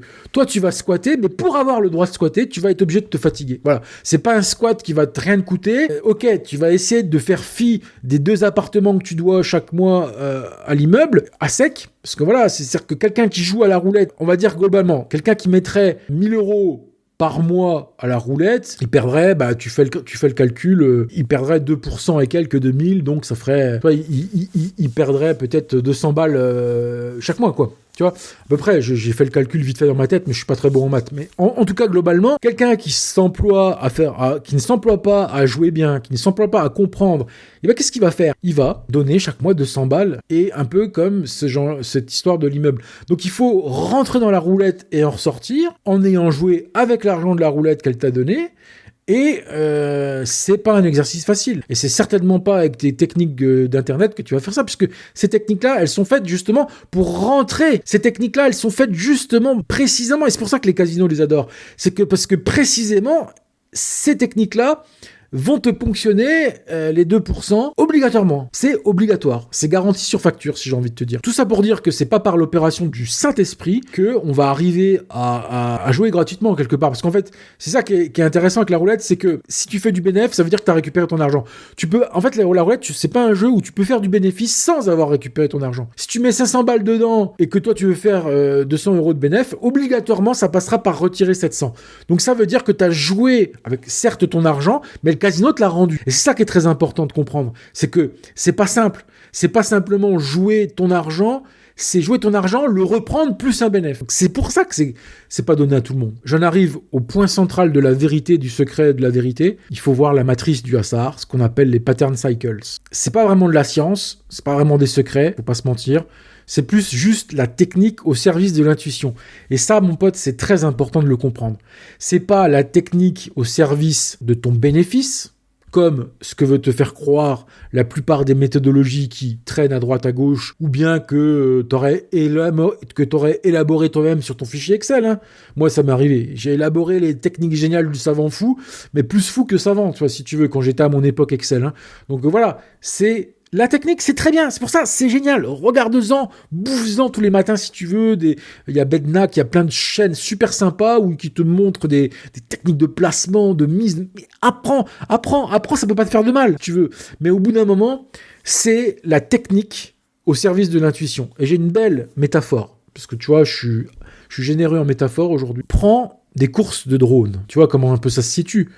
Un drone avec une caméra et toi, tu dois le conduire dans une course. C'est extrêmement difficile, mais c'est quand même la technique que tu as. Tu vois, tu vas avoir quoi en main ? Tu vas avoir ce qu'on appelle une télécommande. Tu sais, quand on était gosse, on avait des télécommandes et tu vois, on faisait nos petites voitures électriques télécommandées, machin, et on rentrait dans le mur, on faisait les cons et on n'arrivait pas toujours à conduire droit parce que la technique ne suffisait pas, si tu veux. Quand tu conduisais ces satanées voitures téléguidées, la technique ne suffisait pas en elle-même. Fallait que tu aies un peu cet instinct de dire attends, il y a le mur là-bas, je vais tourner un peu avant. Tu vois, c'est un peu il y a un côté intuitif à la conduite de ce genre d'appareil, mais encore plus avec un drone. Un drone, t'es dans toutes les directions si tu veux. Et c'est très difficile parce que t'es là dans une course de drone, tu vas avoir un parcours avec des tas de checkpoints, de virages, etc. Et la technique là pure ne va pas beaucoup. Enfin, si, elle sera nécessaire et utile, mais ensuite il faudra que t'enclenches une partie de ton cerveau qui n'a pas le temps de réfléchir. Et moi, c'est ça un petit peu dans l'état d'esprit que je joue, c'est que ça va assez vite, la RAE, et qu'à un moment donné, tu te places au-delà de la technique rationnelle, tu bascules dans « je dois tourner un peu avant le mur », si tu veux. C'est ça que j'essaye de faire comprendre depuis des mois, et là, je crois que j'arrive à avoir trouvé les bons mots. Alors évidemment, expérience solide, malheureusement, et c'est pour ça que je mets un gros disclaimer, c'est que en fait, tout le monde ne pourra pas se permettre de ce que j'ai fait. J'ai énormément de chance. Je suis un grand chanceux. J'ai pu tester des trucs, perdre de l'argent et en revenir. Et ça, ce sera pas donné à tout le monde. Et c'est pour ça que je vous conseille pas du tout de suivre mon chemin. Essayez plutôt de prendre la substance de ce que j'ai fait sans faire les erreurs que j'ai fait. Moi, j'étais obligé de passer par cette expérience d'addict qui a énormément perdu, forcément, puisque l'addiction t'emmène à cramer ton argent au final pour au nom de ton addiction, si tu veux. Et donc là, on n'est plus du tout on est dans la perte d'argent, quoi. Voilà, l'addiction, c'est la perte d'argent. Donc d'accord, ça m'a donné de l'expérience, mais essaie de ne pas passer par là. Si tu peux prendre de l'expérience de ton côté, mais sans ce côté addictif, vas-y. Voilà. Parce qu'effectivement, c'est comme ça que tu apprendras. Mais mais fais attention à ce côté addictif, parce que lui, on peut s'en passer si tu veux. Moi, il m'a permis quand même d'atteindre un bon niveau, mais j'aurais préféré faire autrement. Toi, j'aurais préféré suivre un chemin beaucoup plus balisé, tu vois. Mais bon. Alors évidemment, parce que ce que va t'apporter aussi l'expérience, c'est être capable de porter des baloches au bon moment. Quelqu'un qui est un petit peu nouveau à la roulette, parce que ce que me disaient un peu certains en commentaire, c'est qu'ils arrivent à jouer des petites sommes, et puis quand... En fait, leur méthode, ils voudraient la multiplier par 10 en disant, bah voilà, au lieu de mettre mes 10 balles, mes machins, mettre des 100 balles, commencer à jouer des trucs gros, tout de suite, ils ont le trouillomètre qui augmente, et c'est tout à fait normal. Il n'y a absolument aucun problème là-dessus, quoi. Si tu veux, c'est la nature humaine le risque. Tu vois, je vais te dire un truc, si tu te penches au bord du vide, moi, je veux dire, un jour, j'ai sauté à l'élastique. Je savais qu'il y avait un élastique, je savais que j'avais payé pour venir, que j'étais assez motivé puisque c'est moi qui ai fait la démarche. Mais quand je me suis pointé là en haut du pont et que c'était le moment de sauter, il y a une microseconde où j'ai ressenti ce que c'était que la peur. La peur qu'il fallait dépasser tout de suite. Mais là j'ai pu le faire justement parce que je savais qu'il y avait un filin derrière moi. Mais à la roulette, t'as pas de filin quand tu commences à jouer. Et par la suite, par l'expérience, tu vas te créer un propre filin vis-à-vis du risque. Voilà, c'est ton propre filin, en te disant, bon, si je mise de telle façon, ok, c'est un peu couillu, ok, c'est un peu agressif, mais vis-à-vis de mon bankroll, ça va, c'est plutôt cool. Par contre, le gars qui n'a pas d'expérience, il sait pas. Il va se dire, attends, 100 balles là, mais putain, je suis un taré, je pleure ma maman. Ou bien, le gars qui est un peu fou, qui est un peu inconscient, tiens, je mets 1000 balles là et tout, puis... Donc, et puis surtout, je pense que ce qui est le plus important, je veux dire, le truc le plus important, vraiment, que j'ai appris durant toutes ces années de galère, c'est le sens de la remise en question. Parce que vraiment, je suis passé de « ouais, j'ai des certitudes. Ah merde, finalement, mes certitudes, c'est de la merde. Ah, finalement, elles sont peut-être pas si merdiques, mais je dois les accompagner d'une autre... » Enfin, ça a été tout le temps la remise en question, et ça continuera de l'être. Il n'y a aucun problème là-dessus. Mais en tout cas, c'est très bien, ça apprend... La roulette apprend l'humidité. Enfin, pas l'humidité, l'humilité. Excusez-moi, je commence à fatiguer. Alerte potentiel gogol rageux des bois. Alors, gna, ni, c'est pas scientifique, et tatati, et tatata. Je vais dire un truc simple. La roulette te fera perdre de toute façon la raison, si tu joues beaucoup. Pourquoi ? Voilà, j'ai ralenti. La roulette, ça peut rendre gogol des gens fragiles comme moi. C'est pour ça que j'ai un peu diminué. Donc, dès le départ, faut pas être raisonnable. Et c'est ça mon tort, c'est que moi, pourquoi je me suis rétamé dès le départ ? Parce que j'ai voulu être raisonnable, comme tout le monde veut l'être, en pensant... Et qu'est-ce que te pousse à penser la raison ? Une grave erreur. Elle te pousse la raison à penser que la roulette, c'est comme tous les domaines de la vie, qu'il y a un hack, qu'il y a une technique secrète, qu'il y a une méthode à appliquer à un truc facile. Ce qui est vrai certainement au poker, par exemple. Au poker, il y a des stratégies précises à appliquer, et si tu les appliques, tu vas mettre les probabilités de sortie de carte en ta faveur. Mais il n'y a pas de probabilité de sortie de carte de la même manière à la roulette, et encore moins avec un algo. Donc il faudra laisser tomber tout ça de côté. Donc c'est ça, et ça a été mon erreur. Donc oublie, si tu veux, la cohérence pure. Faut être cohérent, mais à un autre level, à un autre niveau. Et c'est pour ça que je vais te parler avec une analogie pour que tu puisses peut-être comprendre mieux les choses. Je ne sais pas si tu connais l'incertitude quantique. En gros, va te former sur Internet et tu verras que le principe est simple. Il y a des électrons autour du noyau, mais on ne sait pas exactement où est l'électron. Et il y a des probabilités de savoir où il est parce que c'est la mesure qui va provoquer sa position. Ça peut paraître contre-intuitif, mais on va voir qu'il y a énormément de points communs. Oui. Il y a énormément de points communs avec la roulette. On va commencer par la nature probabiliste. En mécanique quantique, effectivement, c'est ce qu'on appelle la fonction d'onde, c'est ce que je viens de vous dire. C'est-à-dire que la particule, on ne sait pas où elle est, machin. Donc en fait, il y a des probabilités différentes selon le moment où tu vas mesurer. À la roulette, c'est un peu ça aussi, c'est-à-dire que les probabilités sont égales à chaque tour, mais toi, en jouant, quelque part, tu forces à la roulette à donner une réponse, si tu veux, sur est-ce que tu vas, toi, gagner ou pas. Donc, si tu veux, c'est quelque part une approche presque quantique. Tu ne sais pas exactement ce qui va se passer, mais tu en as une idée. Voilà, la mécanique quantique apporte une idée globale de où va être l'électron sans savoir exactement où il est. Donc c'est un peu comme toi. Tu vas essayer de déterminer un peu les résultats qui vont venir, mais sans vraiment les connaître. Au contraire des fameuses méthodes youtubesques qui te font croire que tu auras une idée précise. L'impossibilité de prédiction exacte. Voilà, on peut aller encore plus loin en disant que d'après le principe d'incertitude d'Heisenberg, qui stipule qu'on ne peut pas connaître simultanément et avec précision la position et la vitesse d'une particule. Eh bien, à la roulette, il est impossible à l'œil nu de prédire avec certitude quel numéro va sortir, à part pour ceux qui sont entraînés. Donc, mais en tout cas, c'est très difficile, sans entraînement, sans matériel, sans rien, voilà. Donc, il y a un peu un problème de la connaissance. En fait, la roulette pose le problème de savoir, connaître, déterminer. Donc un gros problème de déterminisme quand même, hein, et qu'il va falloir faire avec si tu veux jouer. Hein. C'est volatile ce qui se passe, c'est-à-dire que tu peux pas, avec certitude, en te basant sur les événements qui viennent de se passer, les permanences, avoir une certitude sur le futur. Et donc quelque part, t'es bien emmerdé quand même, en restant avec des outils mathématiques purs. Justement, ce qu'il faut comprendre, c'est que la mécanique quantique, elle s'est détachée de la mathématique traditionnelle, parce qu'elle est arrivée, elle a constaté que les mathématiques traditionnelles n'avaient plus possibilité d'avoir cours en ce qui concerne toutes ces particules à la con. Il y a le rôle de l'observation, donc c'est l'acte d'observer affecte le système. Alors on ne dira pas qu'à la roulette ça fait comme ça, mais on pourra quand même dire que toi, au moment où tu prends ta décision, tu figes ton destin quelque part. Le fait de miser va affecter la suite de ton bankroll, et donc si tu veux, c'est un acte qui est, comment dirais-je, spécifique à la roulette. Voilà, tu retrouveras pas ça dans d'autres domaines de jeu. À un moment donné, il faut que tu portes tes couilles. C'est ça, c'est t'observes, mais tu prends une décision quand même à la suite de cette observation qui va avoir des conséquences. Donc c'est un peu comme tu observes à la mécanique quantique, quand tu commences à observer tes molécules et compagnie, tu forces les atomes à prendre une telle disposition. Et donc après tu pourras plus revenir en arrière, et t'as modifié l'espace-temps, t'as modifié le monde, quoi, de manière irrémédiable quelque part. Ça y est, c'est foutu, tu pourras plus revenir en arrière, il faut le savoir. Il y a la notion de superposition d'états, c'est-à-dire qu'une particule quantique, elle peut être considérée comme étant dans plusieurs états à la fois, justement, tant que tu l'as pas observée. Oui, elle peut être là ou là, et quand tu vas l'observer, tu dis ah tiens, elle est là. Mais en fait, on a découvert qu'on ne savait pas, enfin que la décision n'existait pas avant. Alors, je ne vais pas vous rentrer dans le détail, mais en vérité, c'est pas au moment où tu observes qu'elle prend c'est à ce moment-là qu'elle prend une décision. C'est-à-dire que c'est pas avant. Alors, on pourrait croire, oui, mais en fait, toi, tu observes, mais elle avait déjà fait son choix, la particule. Non, elle le fait au moment où tu choisis. Alors, c'est prouvé par des tas d'expériences qui ont eu lieu. Intéressez-vous à ça, c'est fabuleux. C'est-à-dire qu'en fait, on s'aperçoit que l'univers a des propriétés presque magiques. C'est pour ça que je fais le parallèle avec la roulette. Parce que pour moi, c'est presque de la magie noire pour arriver à faire ce que je fais parfois. Parfois, je comprends même pas ce que je fais moi-même, quoi, quand je suis autour de la roulette, pour arriver à avoir des résultats. Tous les numéros de la roulette sont potentiellement gagnants, en fait. Potentiellement. Un peu comme cet électron qui peut avoir n'importe quelle place.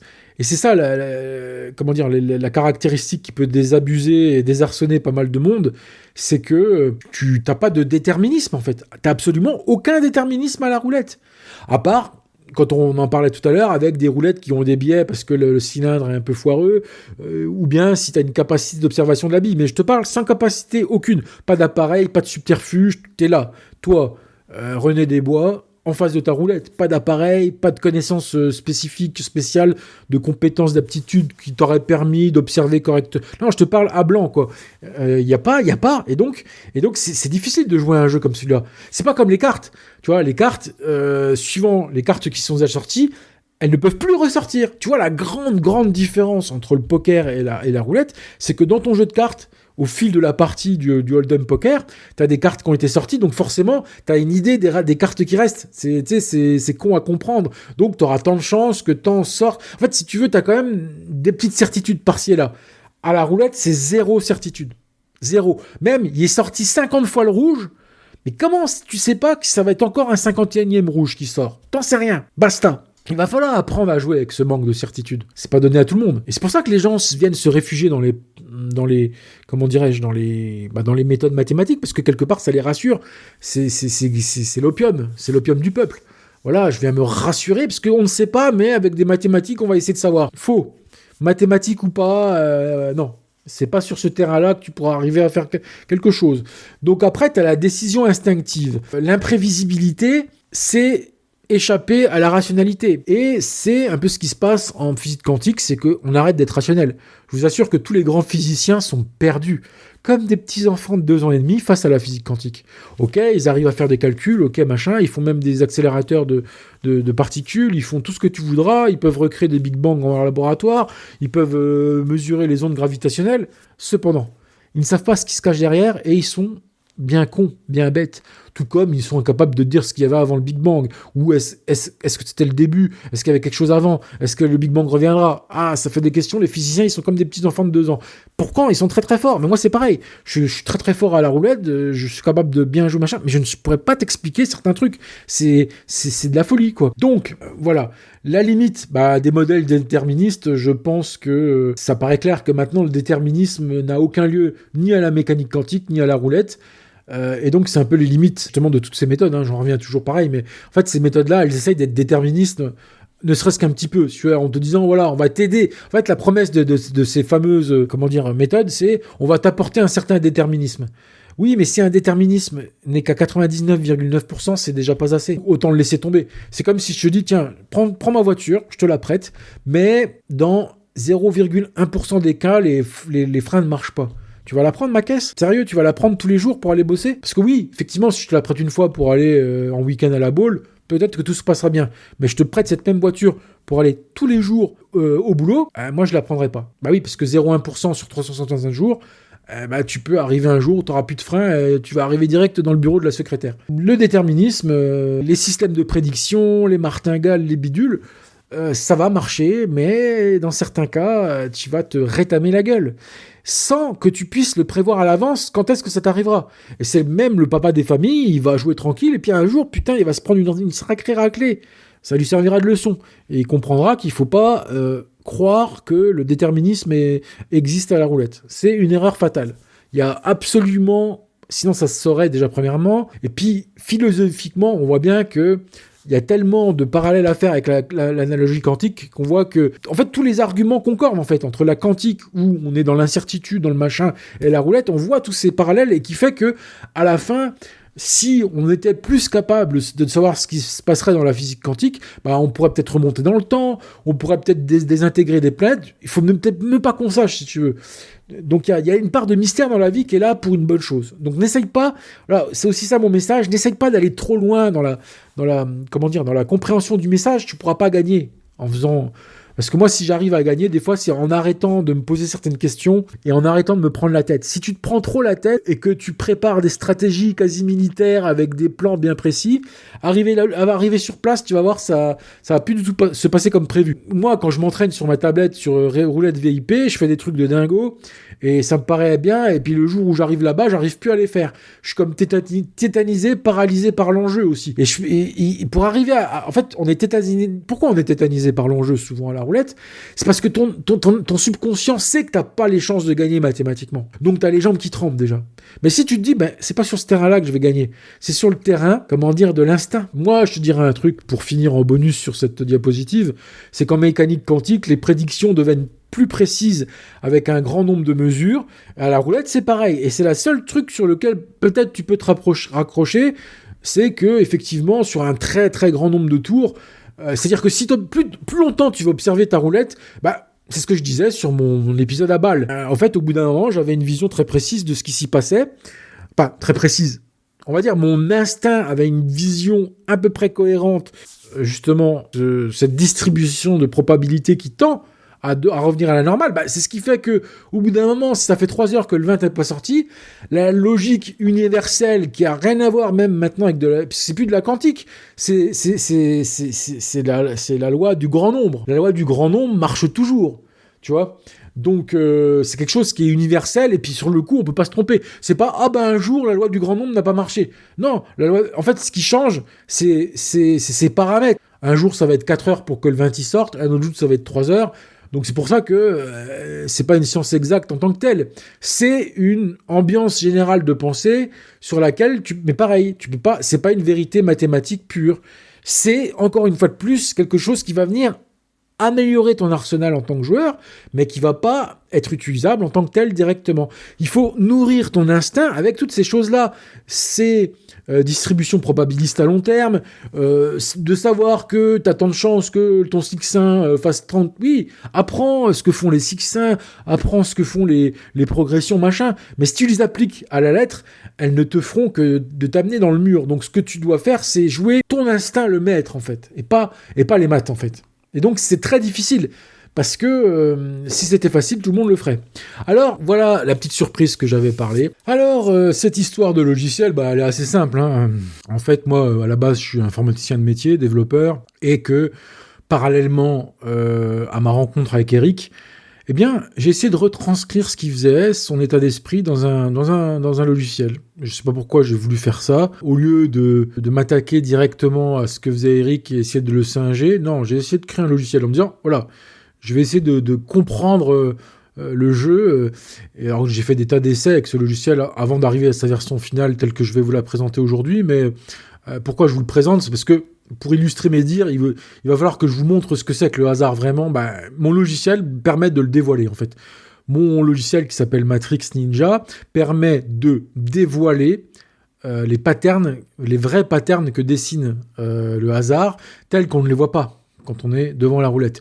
Et donc, un logiciel est ni plus ni moins que quelque chose qui va venir, apporter un outil qui est à la limite du légal, en fait. Après, faudrait voir le texte en France, qu'est-ce qu'il dit? Il dit que, en fait, il est interdit d'utiliser un appareil dans les jeux d'argent comme la roulette qui viendrait à modifier le caractère hasardeux de ce jeu. Donc, qu'est-ce qui modifie? C'est difficile de le dire. Est-ce qu'un logiciel qui te montre des patterns que personne ne voit jamais, est-ce que tu peux le considérer comme étant quelque chose qui est de l'ordre de la triche? Je pourrais pas vous le dire. Et c'est pour ça que je l'ai assez peu utilisé en casino, ce logiciel. Je l'ai utilisé quelques fois et il donnait des résultats intéressants en sachant qu'il était en version bêta, qu'il y avait encore beaucoup de bugs, etc. C'est-à-dire que là, si vraiment j'ai apporté encore quelques petites modifs qui, selon moi, sont très importantes, mais pas difficiles à faire, mais il y a encore du travail dessus, mais j'ai pas trop le temps de le continuer. Il est dans son état, quand même, il est utilisable en tant que tel.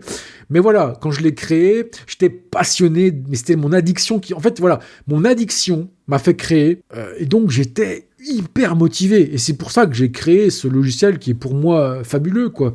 Parce qu'on ne l'a jamais vu nulle part, parce que c'est la première fois que quelqu'un va le voir aujourd'hui, à part moi. C'est pour ça que je suis content. C'est vraiment, je vais dévoiler mon bébé, qui permet de mettre en lumière des choses qui vont vous permettre d'accéder à une compréhension autre de la roulette, qui est plus, comme je vous l'ai dit, basée sur votre instinct. Mais votre instinct, il s'appuie toujours sur des observations. Et si ces observations-là sont mieux, eh bien, vous êtes mieux. Et c'est ça le truc. C'est qu'en fait, les seuls patterns qu'on voit, c'est une suite de rouge-noir sur les machines. Les RAE vous présentent les numéros avec la couleur rouge-noir.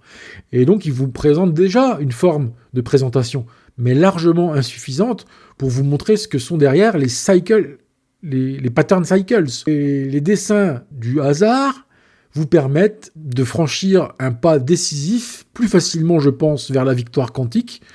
Mais je peux être un parfait illuminé. Voilà, je n'aimais pas... Enfin, je n'exclus pas d'être un illuminé. Je ne sais pas si je suis un illuminé ou un génie. Voilà, je ne le sais pas. Peut-être que je suis un grand psychopathe, que absolument tout ce que j'ai raconté dans cette vidéo, c'est de la pure crotte de chien. Je n'en sais rien. Mais je le fais parce que ça me fait plaisir déjà, premièrement. C'est des recherches. Le fait de rechercher, d'apporter des solutions à un problème, même si la réponse que tu apportes est complètement farfelue, et peut-être qu'ils vont aller m'enfermer, ils vont dire, bon, ce gars-là, camisole, en voir, quoi. Peut-être. Mais en tout cas, c'est ma version à moi, ma vision des choses. Donc si vous êtes arrivé jusqu'ici, félicitations, vous êtes arrivé dans la matrice du hasard. La matrice du hasard, je vais vous la montrer.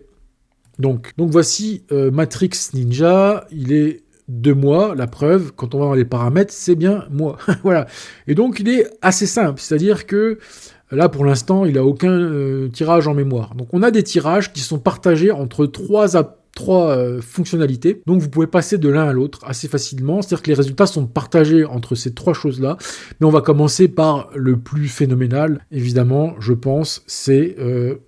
ce qui va permettre de visualiser les pattern cycle. Alors, comment ça se passe ? on pourrait très bien aller sur une roulette en ligne, etc., machin, se faire chier à noter des numéros.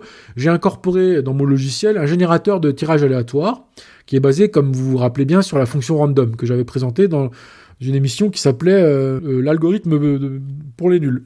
Donc là, il est positionné sur 37, mais on peut mettre plus. Hein. Donc je vais lui dire, génère-moi 37 numéros au hasard, mais sinon tu peux les noter à la main. Tu vois, par exemple là, si je les sépare par des virgules, je crois que c'est par des virgules, on va pouvoir, voilà, les rentrer à la main. Mais pour les besoins de la démonstration, je vais générer ces numéros-là. Et donc, il faut lire les résultats comme les plus récents étant les plus près du bas. Donc, comment se présente la matrice du hasard ? Il y a les numéros froids, les numéros tièdes et les numéros chauds. 3 grandes catégories de numéros qui, bien sûr, ne sont pas affichés chez Barrière ni chez Partouche. Et j'allais oublier les numéros gelés. C'est-à-dire que les numéros là... Donc là, si vous voulez, l'algorithme pour l'instant, et c'est ça que j'aimerais améliorer, c'est qu'il ne se base que sur les 37 derniers numéros. Et ce que j'aimerais, c'est avoir une petite menu déroulant qui me permette de choisir sur quel historique. Voilà, j'avais pas pensé à le faire à l'époque, mais je pense que ce serait intéressant. Très intéressant même, de pouvoir varier sa vision d'angle. Dire, voilà, sur les 37 numéros, c'est telle météo du jeu. Voilà, j'aime bien aussi dire le météo. Ça me fait penser un peu de la météo, les nuages voilà, qui se distribuent. En tout cas, qu'est-ce que ça vous montre ? Ça vous montre... Tiens, par exemple, là, c'est à votre tour de jouer. Grâce à mon logiciel, vous allez vous dire, OK, ça fait 3 fois de suite qu'un numéro froid est sorti. Alors, soit il va continuer à faire du froid, mais qu'est-ce qu'on voit ? On voit qu'en général, qu'est-ce qu'on voit par le passé ? Déjà, analyser le passé. On voit qu'il peut y avoir des très longues périodes. C'est pour ça que c'est très dur de jouer les numéros sans avoir une vision claire des choses. Il peut y avoir toute cette palanquée, toute cette palanquée de numéros froids qui sort d'affilée. Et là, t'es bien baisé, parce que c'est pas les numéros que tu connais. Dans toute cette période-là, par exemple, c'est pas des numéros que tu connais comme étant chaud ou tiède qui sont là. Alors, la notion de chaud ou tiède, c'est-à-dire que chaud, je crois que c'est ceux qui sortent plus de 2 fois. Tiède, je crois que c'est... Enfin, un truc comme ça. C'est-à-dire qu'il y a une classification interne qui, d'ailleurs, pourrait être amenée à être un paramétrage de votre part plus tard si j'améliorais le truc. Mais pour l'instant, le logiciel, il est pour moi. Voilà, pour bien me rappeler ce que c'est que le hasard. Parce qu'évidemment que je n'irai pas l'utiliser en tant que tel, mais en tout cas, il vous permet d'avoir cette vision-là, et moi, en tout cas, il me permet de montrer qu'il est fourbe, le hasard. On voit que le hasard est très fourbe, parce que pour aller de sortir, alors ça, c'est mon générateur, il est vrai, donc c'est sûr que c'est pas comme un algo de RAE, mais je pense qu'à la RAE, ça vous est déjà arrivé, qu'il vous sorte des tas... là, typiquement, on pourrait dire, c'est quand la roulette est folle. Quand la roulette est folle, c'est ça en vérité. C'est qu'elle te sort une palanquée de numéros que tu n'as jamais vu pendant les 37 derniers. Et là, tu dis... ça triche. Non, ça triche pas, c'est le hasard. La preuve, c'est que moi, mon logiciel, il n'est pas fait pour te tricher quand il génère. Il est là, la génération, moi, dans mon cas, elle est là pour t'aider à faire des tests, quoi, pour aller vite, et j'avais pas d'intérêt à m'auto-tricher, si tu veux. Donc, je me triche pas envers moi-même. Voilà, c'est comme ça que le hasard sort. Il va te sortir une palanquée de numéros froids, machin, parce que ces numéros froids, ils sortent d'une autre catégorie qui était avant, c'est les numéros gelés, quoi, tu vois. Parce que les numéros gelés, c'est ceux qui sont pas du tout sortis. Numéros froids, je veux pas dire que tu les as jamais vus, mais tu les as... En fait, je crois que c'est une fois. Un numéro froid, c'est juste un numéro qui est sorti déjà une fois. Donc, quand il sort, t'es quand même assez surpris. Parce que, en étant sorti qu'une fois, ils t'ont pas envoyé assez de signaux. Donc tu vois comme quoi la rationalité, elle est très difficile à appliquer. Et ça, mon logiciel le montre. En fait, mon logiciel te montre pas comment il faut jouer. Il te montre comment il ne faut pas jouer, justement. Il te montre que c'est irrationnel. Tu vas avoir des grappes de numéros chauds qui vont sortir. Alors là, c'est plutôt là que tu vas te faire des couilles. Si là, t'es à partir d'ici et que tu vois bien qu'à partir d'ici, si tu joues tous les numéros chauds, ils font que de sortir. Donc on va pas s'étendre plus longtemps. C'est les pattern cycles. Ce sont des cycles de patterns. Et tu vois bien que ils sont difficiles et que même si j'avais le logiciel ne m'apporterait pas une réponse toute crachée, en fait. Elle serait juste là pour nourrir mon instinct, de dire « Ah ouais, ok, c'est un peu ça la physionomie. Voilà la méthode du jeu. » La méthode du jeu, c'est cette physionomie qui, en elle-même, à elle seule, ne te procure pas des réponses sur le futur. Non. Enlève-toi ça de l'esprit. Par contre, elle t'aide dans ton instinct à dire « Ok, la personnalité du hasard aujourd'hui, elle est un peu comme ça. » C'est-à-dire que c'est comme si le hasard avait une personnalité qui change au cours du temps. Là, il est dans un mode, il est assez ragnagna, là, tu vois. Là, le hasard, il est assez ragnagna et il t'envoie que des trucs que tu connais pas. Tout d'un coup, le hasard revient dans une bonne période de sympathie. Il va te ressortir pas mal de numéros tièdes et de numéros chauds. Et donc, c'est les numéros les plus faciles à jouer en général. Voilà. Donc là, si tu veux, tous ces numéros-là, ils sont en mémoire. Et maintenant, on va revenir sur le flat cylinder qui est en fait le cylindre mais à plat. Donc le cylindre mais à plat, le voilà. C'est-à-dire que tu as tous les numéros tels qui sont... disposés autour du cylindre, mais cette fois-ci, ils sont à plat. Là, par exemple, tu as mon fétiche, le secteur du 0, et en plus, on voit que le logiciel te remontre qu'est-ce qui est chaud ou pas. Tu vois, c'est toute cette petite case que tu vois là, tiède, chaud, froid, gelé, avec le G. Donc, j'ai quand même inventé 4 catégories qui n'existaient pas, au casino. Donc, on peut me féliciter pour ça, même si ça va pas faire décoller des fusées comme Elon Musk. Ce que j'ai fait là, c'est quand même de catégoriser assez efficacement ce qui est en termes de numéros. Tu as 4 catégories, et ça fait beaucoup. On voit bien donc que ça complexifie les choses. On croit que c'est simple, rouge, noir, machin. En vérité, ce qui est rémunérateur, c'est les numéros. Mais en même temps, les numéros, on peut les diviser en 4. C'est plus rouge, noir. C'est gelé, tiède, froid et chaud. Et donc, à partir de là, ce que te montre le logiciel, c'est pareil. Cette partie du logiciel te montre la physionomie des cylindres. Et là, par exemple, on voit qu'il n'y a pas vraiment un cylindre en particulier, attaqué. Là, on voit que c'est assez distribué. Tu vois, t'as pas beaucoup...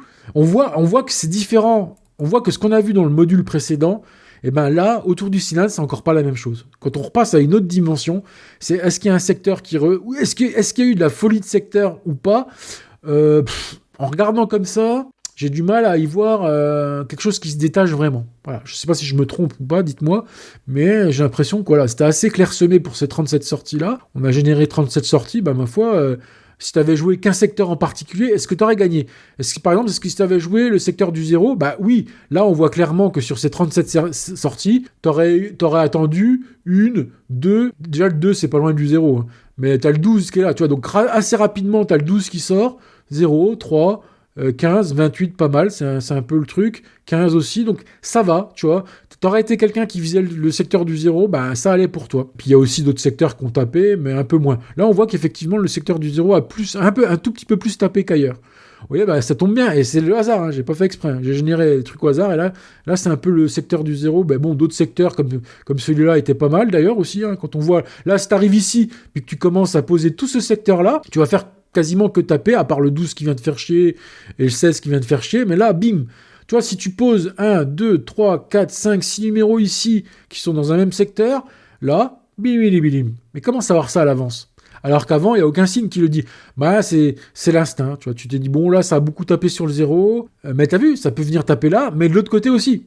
Donc, si tu veux, voilà, c'est pas simple. N'allons pas croire que jouer sur les secteurs est simple. Et justement, mon logiciel est plus là pour te montrer que c'est pas simple que pour te donner des réponses toutes faites. Mais c'est bien d'étudier sous un autre angle parce que en fait, je pouvais pas t'illustrer le danger du hasard, sa fourberie, mieux qu'avec ce genre de présentation. Les gens peuvent pas comprendre parce que pour eux, rouge, noir, cylindre. Alors, quand on voit un cylindre de roulette, on se dit putain, c'est un rond, c'est facile.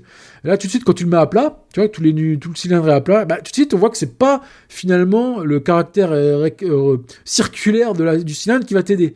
Tu vois, on voit que là, on dirait, je sais pas, on dirait un graphe de n'importe quoi, si tu veux. C'est pas facile, tu vois, c'est pas genre, tout et tout par bloc dans le même côté d'un seul coup, non, ça tape là, ça revient là, enfin, tiens, tu passes du 15 au 25, bon là, ça reste un peu dans le même secteur, puis pouf, ça va au 30, et puis regarde après, ça revient au 15, mais comment tu veux savoir que ça va revenir tout de suite là au 15 ? Tu pourrais dire, tiens, ça va continuer dans ce secteur-là, tu vois ? Donc, la rationalité n'est pas l'outil principal de ton instinct. Justement, rationalité, instinct, c'est un peu comme le feu et la glace. Donc c'est plus ton instinct qui va te permettre de jouer. Je suis désolé. Et donc tu vas pas pouvoir en faire un métier facilement. Parce que l'instinct, c'est pas un métier. Tu vois, qu'est-ce que tu veux faire plus tard ? Je veux utiliser mon instinct pour gagner de l'argent. Alors effectivement, oui, il y a certains entrepreneurs qui créent des produits, qui créent des startups, etc. sur un instinct. L'instinct, c'est pas quelque chose en soi dont on peut dire que c'est quelque chose qui est fallacieux. Mais dire que c'est facile, non, tout le monde n'est pas Elon Musk. Tu vois, d'aller dire je vais fabriquer des fusées, dépasser la NASA, ok, tu vois, allez, donc l'instinct, si tu veux, il y a des jours il va te faire gagner, d'autres pas. Moi, j'ai pas la prétention de te dire que à la roulette tu vas pouvoir gagner à tous les coups. Mais tout ce que je t'engage à faire, c'est de te libérer. Libère-toi des maths, parce que regarde, si tu veux être rationnel quand tu vois un truc comme ça, t'es foutu. Il y a rien de rationnel dans ce que tu vois dans ce genre de truc. Par contre, il y a des patterns, des dessins. Faut savoir les voir. Et juste te dire, tu sais, faut avoir. Ça, regarde, quand je vois ça, c'est pour ça que je l'ai appelé aussi, je pense, Matrix Ninja, parce que quand tu vois ça, c'est comme une Matrix. Tu vois la Matrix, il faut rentrer dedans. Tu vois, tu rentres dedans et tu nages dedans. Après, quand tu as bien analysé ces deux trucs et que tu as quand même envie de jouer, je t'ai pas dissuadé de jouer, eh ben, j'ai un module qui va t'aider à le faire. C'est le board map. C'est-à-dire que tous ces numéros-là, je te les présente directement sur ton board. Et voilà, le board te dit que, tiens, le 15, tu vois, quand c'est jaune comme ça, c'est que c'est chaud. Le 15, le 17, le 22, le 31 sont chauds. Le 2 est froid. Le 5, le 1, le 0. Le 30 est chaud. Regardons un peu comment que c'est distribué. Comment, si t'as pas noté efficacement sur un papier, parce que évidemment que tout ce que je te montre là, en fait, tu peux le faire sur un papier. Donc, en fait, c'est ça qui est bien. C'est que finalement, ce logiciel-là, on n'a pas le droit de le sortir peut-être dans un casino, ou tu peux le sortir chez toi sur un casino en ligne, mais les casinos en ligne, ils t'empêcheront de gagner. Mais si tu te pointes avec un papier et que tu reproduis tout ce que je te montre là, ben, c'est très intéressant.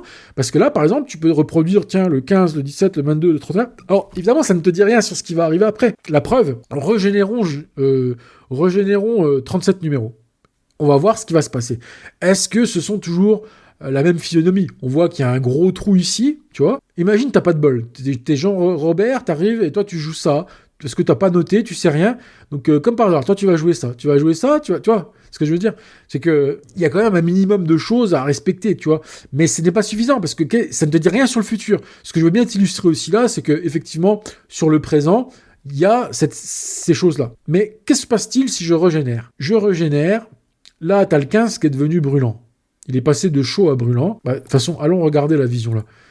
On voit que le 15, il est où? Le 15 est là. Oui, il est bien dans les brûlants. Il est dans la colonne des brûlants. Voilà, chaque colonne. Là, on voit que là, c'est pour te dire, le tirage est arrivé à 74. Il te prévient qu'on est déjà à 74 de tirage.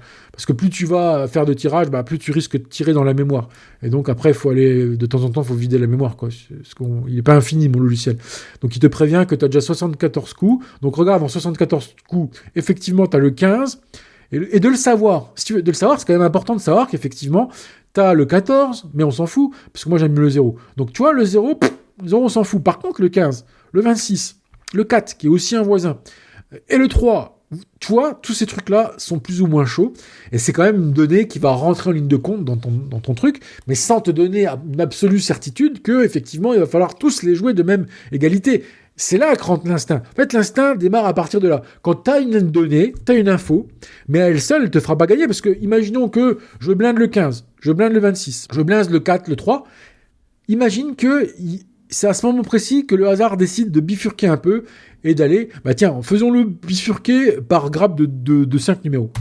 Je génère 5 numéros et qu'est-ce qui va se passer après 5 numéros? Alors là, il te prévient que le 7 est chaud, donc ça, c'est bien. C'est-à-dire qu'en fait, en tout cas, il te dit à chaque fois quelle est la nature du dernier tirage.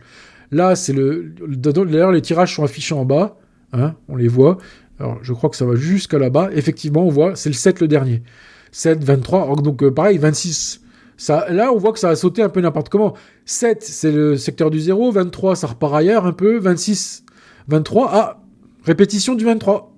Regarde, tu vois comme quoi les répétitions arrivent. Le 23 est arrivé 3 fois là. Mais est-ce qu'il était chaud? Ouais. En plus, du coup, il est chaud maintenant. Tu vois, la répétition du 23 fait que subitement, il devient chaud.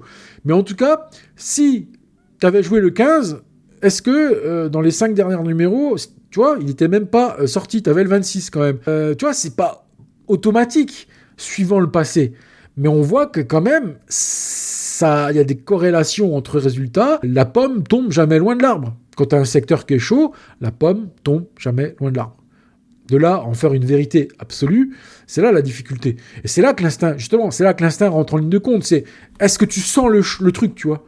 Est-ce que tu sens le truc et comment tu vas tenter ta chance? Parce qu'en fait, c'est toute la manière de comment je vais me présenter au hasard.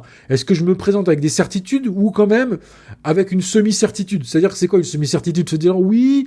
En fait, c'est ça. Tout l'art est d'être dans la certitude globale. C'est des ensembles de données qui te permettent de dire globalement, je vois que globalement le secteur du 0 est chaud. Tu mets pas une limite précise entre où s'arrête ce secteur, etc. C'est-à-dire que c'est à prendre en compte. Mais c'est pas suffisant pour gagner de tout le temps. Mais il faut exercer ton cerveau, et c'est ce que j'ai arrivé à faire. C'est que moi, je me pointe, et le simple fait de jouer, d'observer cette matrice du hasard telle que on la voit à peu près ici, parce que en fait, je la ressens. Évidemment que dans mon cerveau, ça ne s'imprime pas de la sorte. Je ne veux pas te mentir. Mais par contre, il faut être capable de s'arrêter. Typiquement, quand tu arrives dans un moment comme celui-là, c'est ton jeu a été... Moi, mon jeu, je le construis plutôt sur ce qui est chaud, machin, bidule. Donc quand tu arrives là, il faut simplement arrêter de jouer. Tu vois, tu dis, ok, tu vois 1, 2, 3 coups perdants, tu dis, oula, ça commence à sentir le sapin. Il faut être capable de faire ça. Capable de repérer que le changement de cycle, c'est ce qu'on a appelé plein de fois, longtemps sur cette chaîne, les putains de changements de cycle qui te détruisent, mais il y a une solution à ça. Un changement de cycle, c'est pas quelque chose d'inéluctable dans lequel tu pourras, toujours tomber de manière inéluctable. Il y a des petites solutions à ce genre de problème. Mais il faut être capable de dire, comme j'avais dit à un moment donné, faut être capable de reset ton jeu. Si tu vois que la matrice est en train de changer, tu vois, on va retourner par exemple sur la vue, sur cette vue-là. Là, on voit que ça s'est mis à taper par là, tu vois. Donc toi, imaginons que tu as beaucoup joué le secteur du 0 en amont. Quand tu commences à arriver ici et que ça tape 11, 38, machin bidule, tu vois bien que c'est un autre cycle. Là, tu es obligé de remettre à zéro tout ce que tu as fait. Parce qu'attention, quand tu construis une attaque sur un secteur, tu l'as construit machin, mais après, elle n'a plus aucune valeur dès que on va changer de cycle. Donc, il faut être capable soit de dire, ok, je vais faire une pause, soit je joue sur un secteur ennemi. C'est ça que j'appelle un secteur ennemi.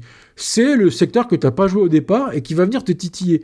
Soit tu as une intelligence assez bien affûtée et une habitude bien assez affûtée et tu vas être capable de reconstruire une attaque sur ce nouveau secteur alors qu'il est tout nouveau et que tu as peu de données pour lui. Pas évident. Donc moi, ce que je fais très attention. Je fais très attention. En fait, c'est d'ailleurs un de mes axes principaux d'amélioration. C'est qu'il faut absolument... C'est ça mon point faible. On va dire que mon point faible, c'est j'ai pas toujours la capacité de reset comme il faut et de redescendre en intensité parce que je veux forcer le destin et dire j'ai construit mon jeu, il faut que mon jeu gagne. Non, si tu t'aperçois que ça change, il va falloir froidement... Parce que là, c'est la logique. Si tu veux, là, on revient à de la logique. Si tu veux, la technique de joueur de roulette, c'est quand même pas mal de petits trucs logiques, mais tu construis, si tu veux, le cœur de ton attaque sur un peu d'instinct. Parce que pourquoi tu vas peut-être plus aller charger le 26 que le 15, que le truc, machin, bon, c'est un peu, voilà, il n'y a pas de certitude à ce niveau-là. Par contre, là, il y a une certitude qui est sûre. C'est quand tu arrives, tu commences à voir que ça tape 3 fois de suite dans ton secteur que tu n'as pas attaqué, il est temps de te poser des questions, mon jeune ami. Hein. Donc voilà, il y a aussi des vérités. Voilà, il faut remettre l'église au milieu du village. Pardon. Putain, je vais y arriver. Il n'y a pas que des choses incohérentes et mystiques. Et quantique, hein. Non, les trucs très cons, hein. C'est que quand t'as construit ton attaque, elle est pourrie, de toute façon, et là, de toute façon, on retourne un petit peu dans ce qui se passe avec les techniques de papa des familles, ou des techniques que t'as sur Internet. Ces techniques-là, à un moment donné, il faut savoir les stopper. Donc, on retrouve un petit peu cet état d'esprit-là, sauf que là, c'est beaucoup plus intense. C'est que moi, là, j'ai construit un secteur, je l'ai commencé à le charger petit à petit. Quand tu arrives à 100 pions, et que 3 fois de suite, tu les perds, tes 100 pions, et c'est pour ça que la couverture est importante, et parce que normalement tu dois même avoir sur ces numéros-là un peu, puis que tu dois bien observer les choses pour pas que ton trou tu le laisses à la portée du hasard. Oui, parce que là, imaginons que ton trou ce soit tout ce secteur-là, et le hasard a décidé d'y aller, puis pas qu'un peu. Ça, c'est des choses que ça s'apprend et c'est pas si difficile en soi. Donc on va revenir à la présentation maintenant. Déjà de jouer au milieu. Si tu joues au milieu de la matrice du hasard, t'es pas contre elle, tu danses un peu avec. T'es pas en train de te confronter au hasard. T'es simplement en train de le respecter. Lui, il fait ses dessins bizarres. Toi, tu suis, tu regardes et tu t'inspires. C'est tout, point. Et c'est pour ça que ça peut pas être mathématique. Comment veux-tu? C'est tellement complexe. La matrice que je t'ai montrée tout à l'heure sur le logiciel, elle te montre bien que c'est complexe, les matrices. Et qu'il n'y a aucune règle et qui va arriver, ping, badaboum. C'est pas possible. T'es pas sur un dé à 6 faces, quoi. Ok, tu pourras peut-être appliquer des trucs assez mathématiques sur un dé à 6 faces, mais pas sur un dé à 37 faces comme la roulette, Où là, 37 facettes d'un dé, donc là, ça complique un petit peu temporellement les choses, et les dessins du hasard, c'est pas comme pile ou face. Le dessin du hasard sur un jeu comme pile ou face, il est rigolo. Je veux bien y jouer tous les jours, si tu veux. Je veux bien te faire des martingales sur du pile ou face. La matrice du hasard, t'es pas là pour jouer contre elle, t'es pas là pour lui appliquer dessus des trucs tout bêtes et tout cons, non, t'es là pour être un petit peu vogué dedans, et voilà. Et donc, la conclusion, c'est que, ce que j'aimerais bien vous dire, c'est que, au-delà du fait de gagner de temps à autre, soit pour rembourser l'essence, se faire des petits cadeaux, ou si tu veux faire plus, mais ça, voilà, c'est, je sais pas, même pour moi, si je dois me le conseiller à moi-même, vouloir faire, disons-le, des bénéfices à long terme, mais simplement déjà, ça te fait plaisir de venir, gagner un peu de temps à autre, machin, pas mal. Mais le vrai objectif, c'est de jouer sans conduite addictive.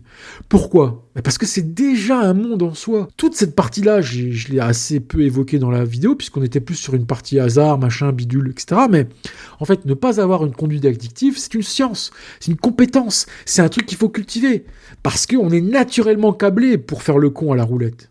Donc si toi, par tout un jeu de techniques, de machin, et que je, d'ailleurs, voilà, dans le Tipeee, des fois, je vais essayer d'en parler, de donner un petit peu des billes, des fois j'en donne sur cette chaîne, j'ai des petites astuces, tu vois, pour, tu vois, tout le monde connaît la fameuse astuce de pas venir avec sa carte bancaire au casino, mais ça commence par là, mais il y en a beaucoup d'autres. Il y a beaucoup d'autres techniques qui permettent d'encadrer la conduite addictive, c'est de la technique. Et là, du coup, si tu veux des trucs, là, on est dans la méthode purement applicable. Toutes les méthodes qui permettent de diminuer son côté addictif, là, pour le coup, c'est des bonnes techniques de papa des familles. Il y en a sur Internet, des gens qui vous donnent des bons trucs, machin. J'essaierai de compiler un peu ça aussi pour les gens qui le veulent. Mais en tout cas, là, du coup, on revient sur quelque chose. Et c'est pour ça que c'est plutôt ça qu'il faut viser. Parce que si t'arrives à faire ça, peut-être que tu te donnes une chance ensuite de pouvoir peut-être gagner avec cette relation que tu vas tisser. En fait, tu vas tisser, au cours du temps, tu vas nouer une relation avec le hasard. Déjà, premièrement, tu auras moins peur du hasard au cours du temps. Il te fera moins claquer des genoux, c'est l'expérience. Ensuite, tu feras moins des dingueries. Je vais vous donner une chose très simple. En fait, une anecdote. J'ai connu du personnel de casino qui allait jouer dans un autre casino qui n'était pas de leur marque. Ça, ils avaient le droit. Et moi, je fréquentais donc ces personnes-là en tant que salariés d'un casino A et je les fréquentais en tant que joueur dans un casino B. Donc dites-vous bien que déjà, premièrement, si ils étaient au courant de soi-disant de tricherie ou que c'est totalement impossible de jouer, ils n'iraient pas. Eux, en tant que personnel, et c'était du personnel qui était là depuis de nombreuses années, qui s'y connaissaient, et d'ailleurs qui jouaient très bien. Parce que moi, j'avais passé du temps avec eux, et j'avais vu, premièrement, ils étaient techniques, parce que, étant dans les casinos, ils ont quand même une remontée d'informations, du savoir, etc. Et surtout, eux, ils jouaient un peu comme ça. Eux, leur technique, c'est pas du tout mathématique, ce qu'ils faisaient, ces gars-là. Ça aussi, ça m'a mis une claque dans mon cerveau. Ils jouaient à l'instinct, parce qu'ils savaient très bien que c'est la seule manière de jouer à la roulette. Mais comme je vous dis, l'instinct s'accompagne de techniques. Par exemple, de savoir que les sixins, ça fait tant de pions, bien évidemment que ça va t'aider. Le fait de savoir que tu peux faire une martingale hardcore ou une martingale douce, tu vois, en attendant 3 fois pour doubler, c'est sûr, ça peut t'aider, mais en ça, ces techniques-là peuvent aussi bien t'aider à un moment donné, mais se retourner contre toi. Donc, c'est pour ça qu'eux, ils étaient les premiers à le savoir. Ils avaient une bonne relation avec le hasard. En fait, il y a 2 choses. Il y a la relation à l'argent, d'un côté, ok.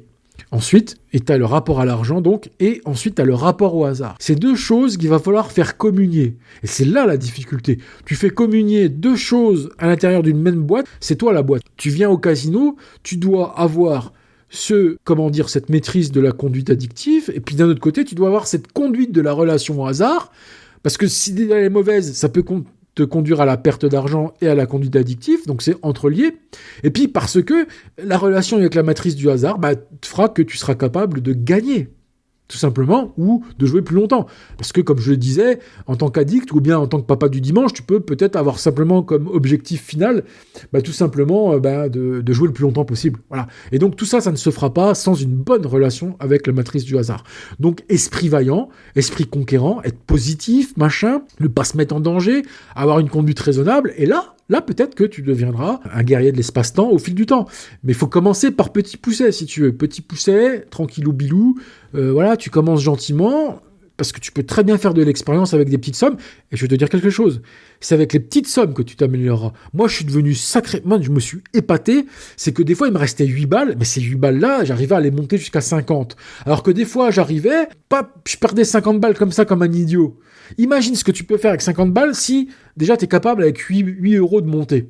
Ça te montre bien que, justement, toutes ces expériences-là, justement, je t'encourage, si tu es débutant à la roulette, tu t'astreins à, allez, 8 euros. Pour moi, à la roulette, après c'est personnel, hein. C'est mon ressenti personnel de ce que j'ai vécu. Et peut-être que pour d'autres ce sera différent. Mais pour moi, 8 euros c'est la somme minimum qui à la fois me permet de me dire ok c'est peu mais je peux y arriver. Si par exemple je me pointe avec 5 euros au casino, j'aurai l'impression de ne pas pouvoir développer. Disons que je peux commencer à développer mon jeu avec 8. Tu vois, t'as un peu de la bille, si tu veux, à 8 euros. Sur une machine avec un jeton de 1 euro. Hein.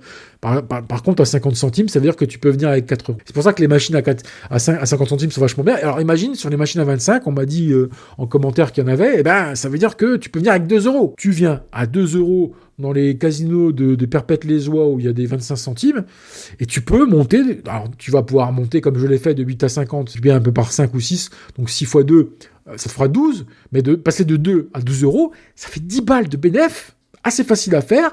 Et pourquoi en général on est bon ? Parce qu'on n'a plus la pression de l'argent. Tu sais, quand tu as 1000 balles sur la table, je peux te garantir que la moindre mouche qui viendrait se poser sur ton nez, tu l'écrabouilles, et tu dis va se faire enculer. T'es dans une tension palpable. Mais tu joues avec 2 balles, 4 balles, 8 balles, putain là tu te fais plaisir, tu te développes, mais il faut savoir placer. Et c'est pour ça que, alors, en fait, quand tu n'as pas beaucoup d'argent, il faut de très bonnes conduites de couverture. Comme la conduite de couverture que j'ai mis dans le Tipeee, qui te montre comment jouer avec 4 pions. Tu sais, avec 4 pions, tu peux poser en 6-1 et en manque et passe une combinaison de ces 4 pions qui te permet de couvrir la roulette et en plus de récolter quand le zéro tombe la moitié, parce que le problème des douzaines et des colonnes, c'est que le zéro, on ne te donne rien du tout quand il tombe. Au moins, quand tu joues sur le 6-1 et le manque-passe, tu as le manque-passe. Tu n'as pas le 6-1, mais tu as le manque-passe. Et donc, c'est déjà pas mal. Donc, avoir cette couverture-là, on va dire c'est la couverture de base que j'ai utilisée, justement, parmi d'autres. Tu peux faire un petit peu de rouge-noir, un petit peu de technique de couverture comme ça, où tu vas couvrir 2 tiers, parce que tu couvres 2 tiers de la roulette. Et 2 tiers, c'est sympa. C'est-à-dire que tu arrives à... En fait, il faut faut pas oublier une chose, c'est qu'une bonne couverture à te faire revenir quasiment à zéro en termes de bénéfices pour le casino. Le casino, si tu ne mets pas une bonne couverture, ouais, il a 2,7% d'avantage. Mais si toi, tu joues 2 tiers du cylindre, tu rebalances, en fait, tu combles ce désavantage que tu as.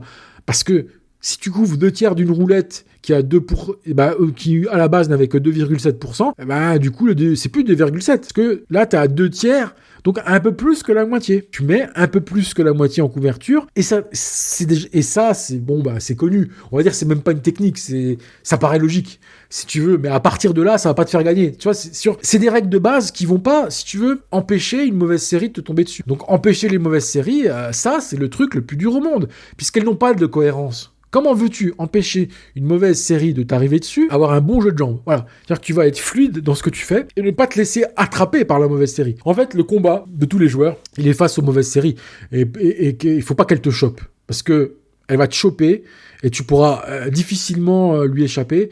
Parce que toi, tu es au cours de développement d'une technique ou d'une autre, ou d'un instinct, même ton instinct, il te dit de faire quelque chose. Si le hasard, il a décidé qu'aujourd'hui, il s'en foutait de ton instinct et qu'il allait faire ce que lui allait faire et qu'il allait te contrer, quoi qu'il arrive, même si ton instinct était bon, même si tu es en veine, même si tu es de bonne humeur, tu es vaillant, comme les gars que je t'ai parlé, qui étaient vaillants de bonne humeur. Des fois, le hasard, lui, il s'en fout. C'est une mécanique implacable, quantique.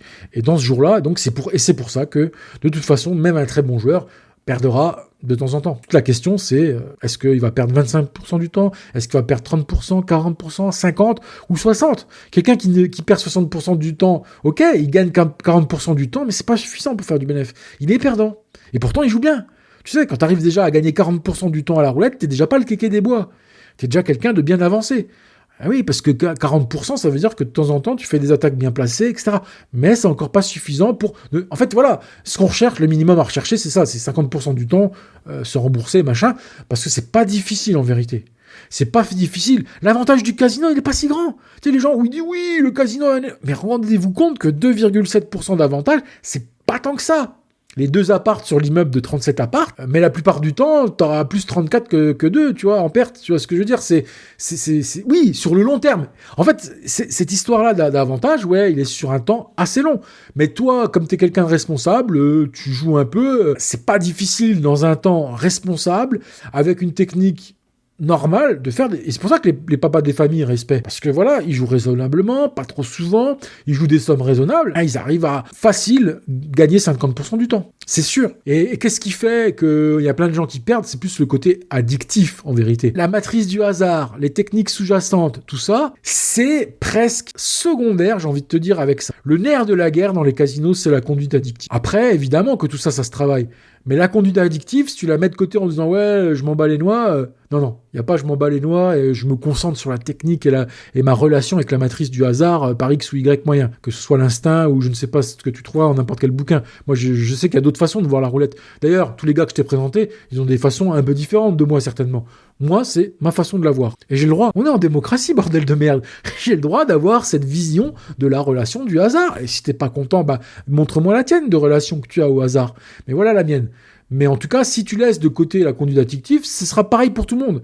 Il n'y aura pas de « ouais, c'est ta vision des choses ». Ne me dis pas que tu as ta propre vision de ce qu'est l'addiction. Tout le monde devrait avoir la même et tout le monde subira les mêmes méfaits de l'addiction. Tout le monde aura le même enfer au bout du chemin s'il ne respecte pas. Donc, merci, bye bye et ciao.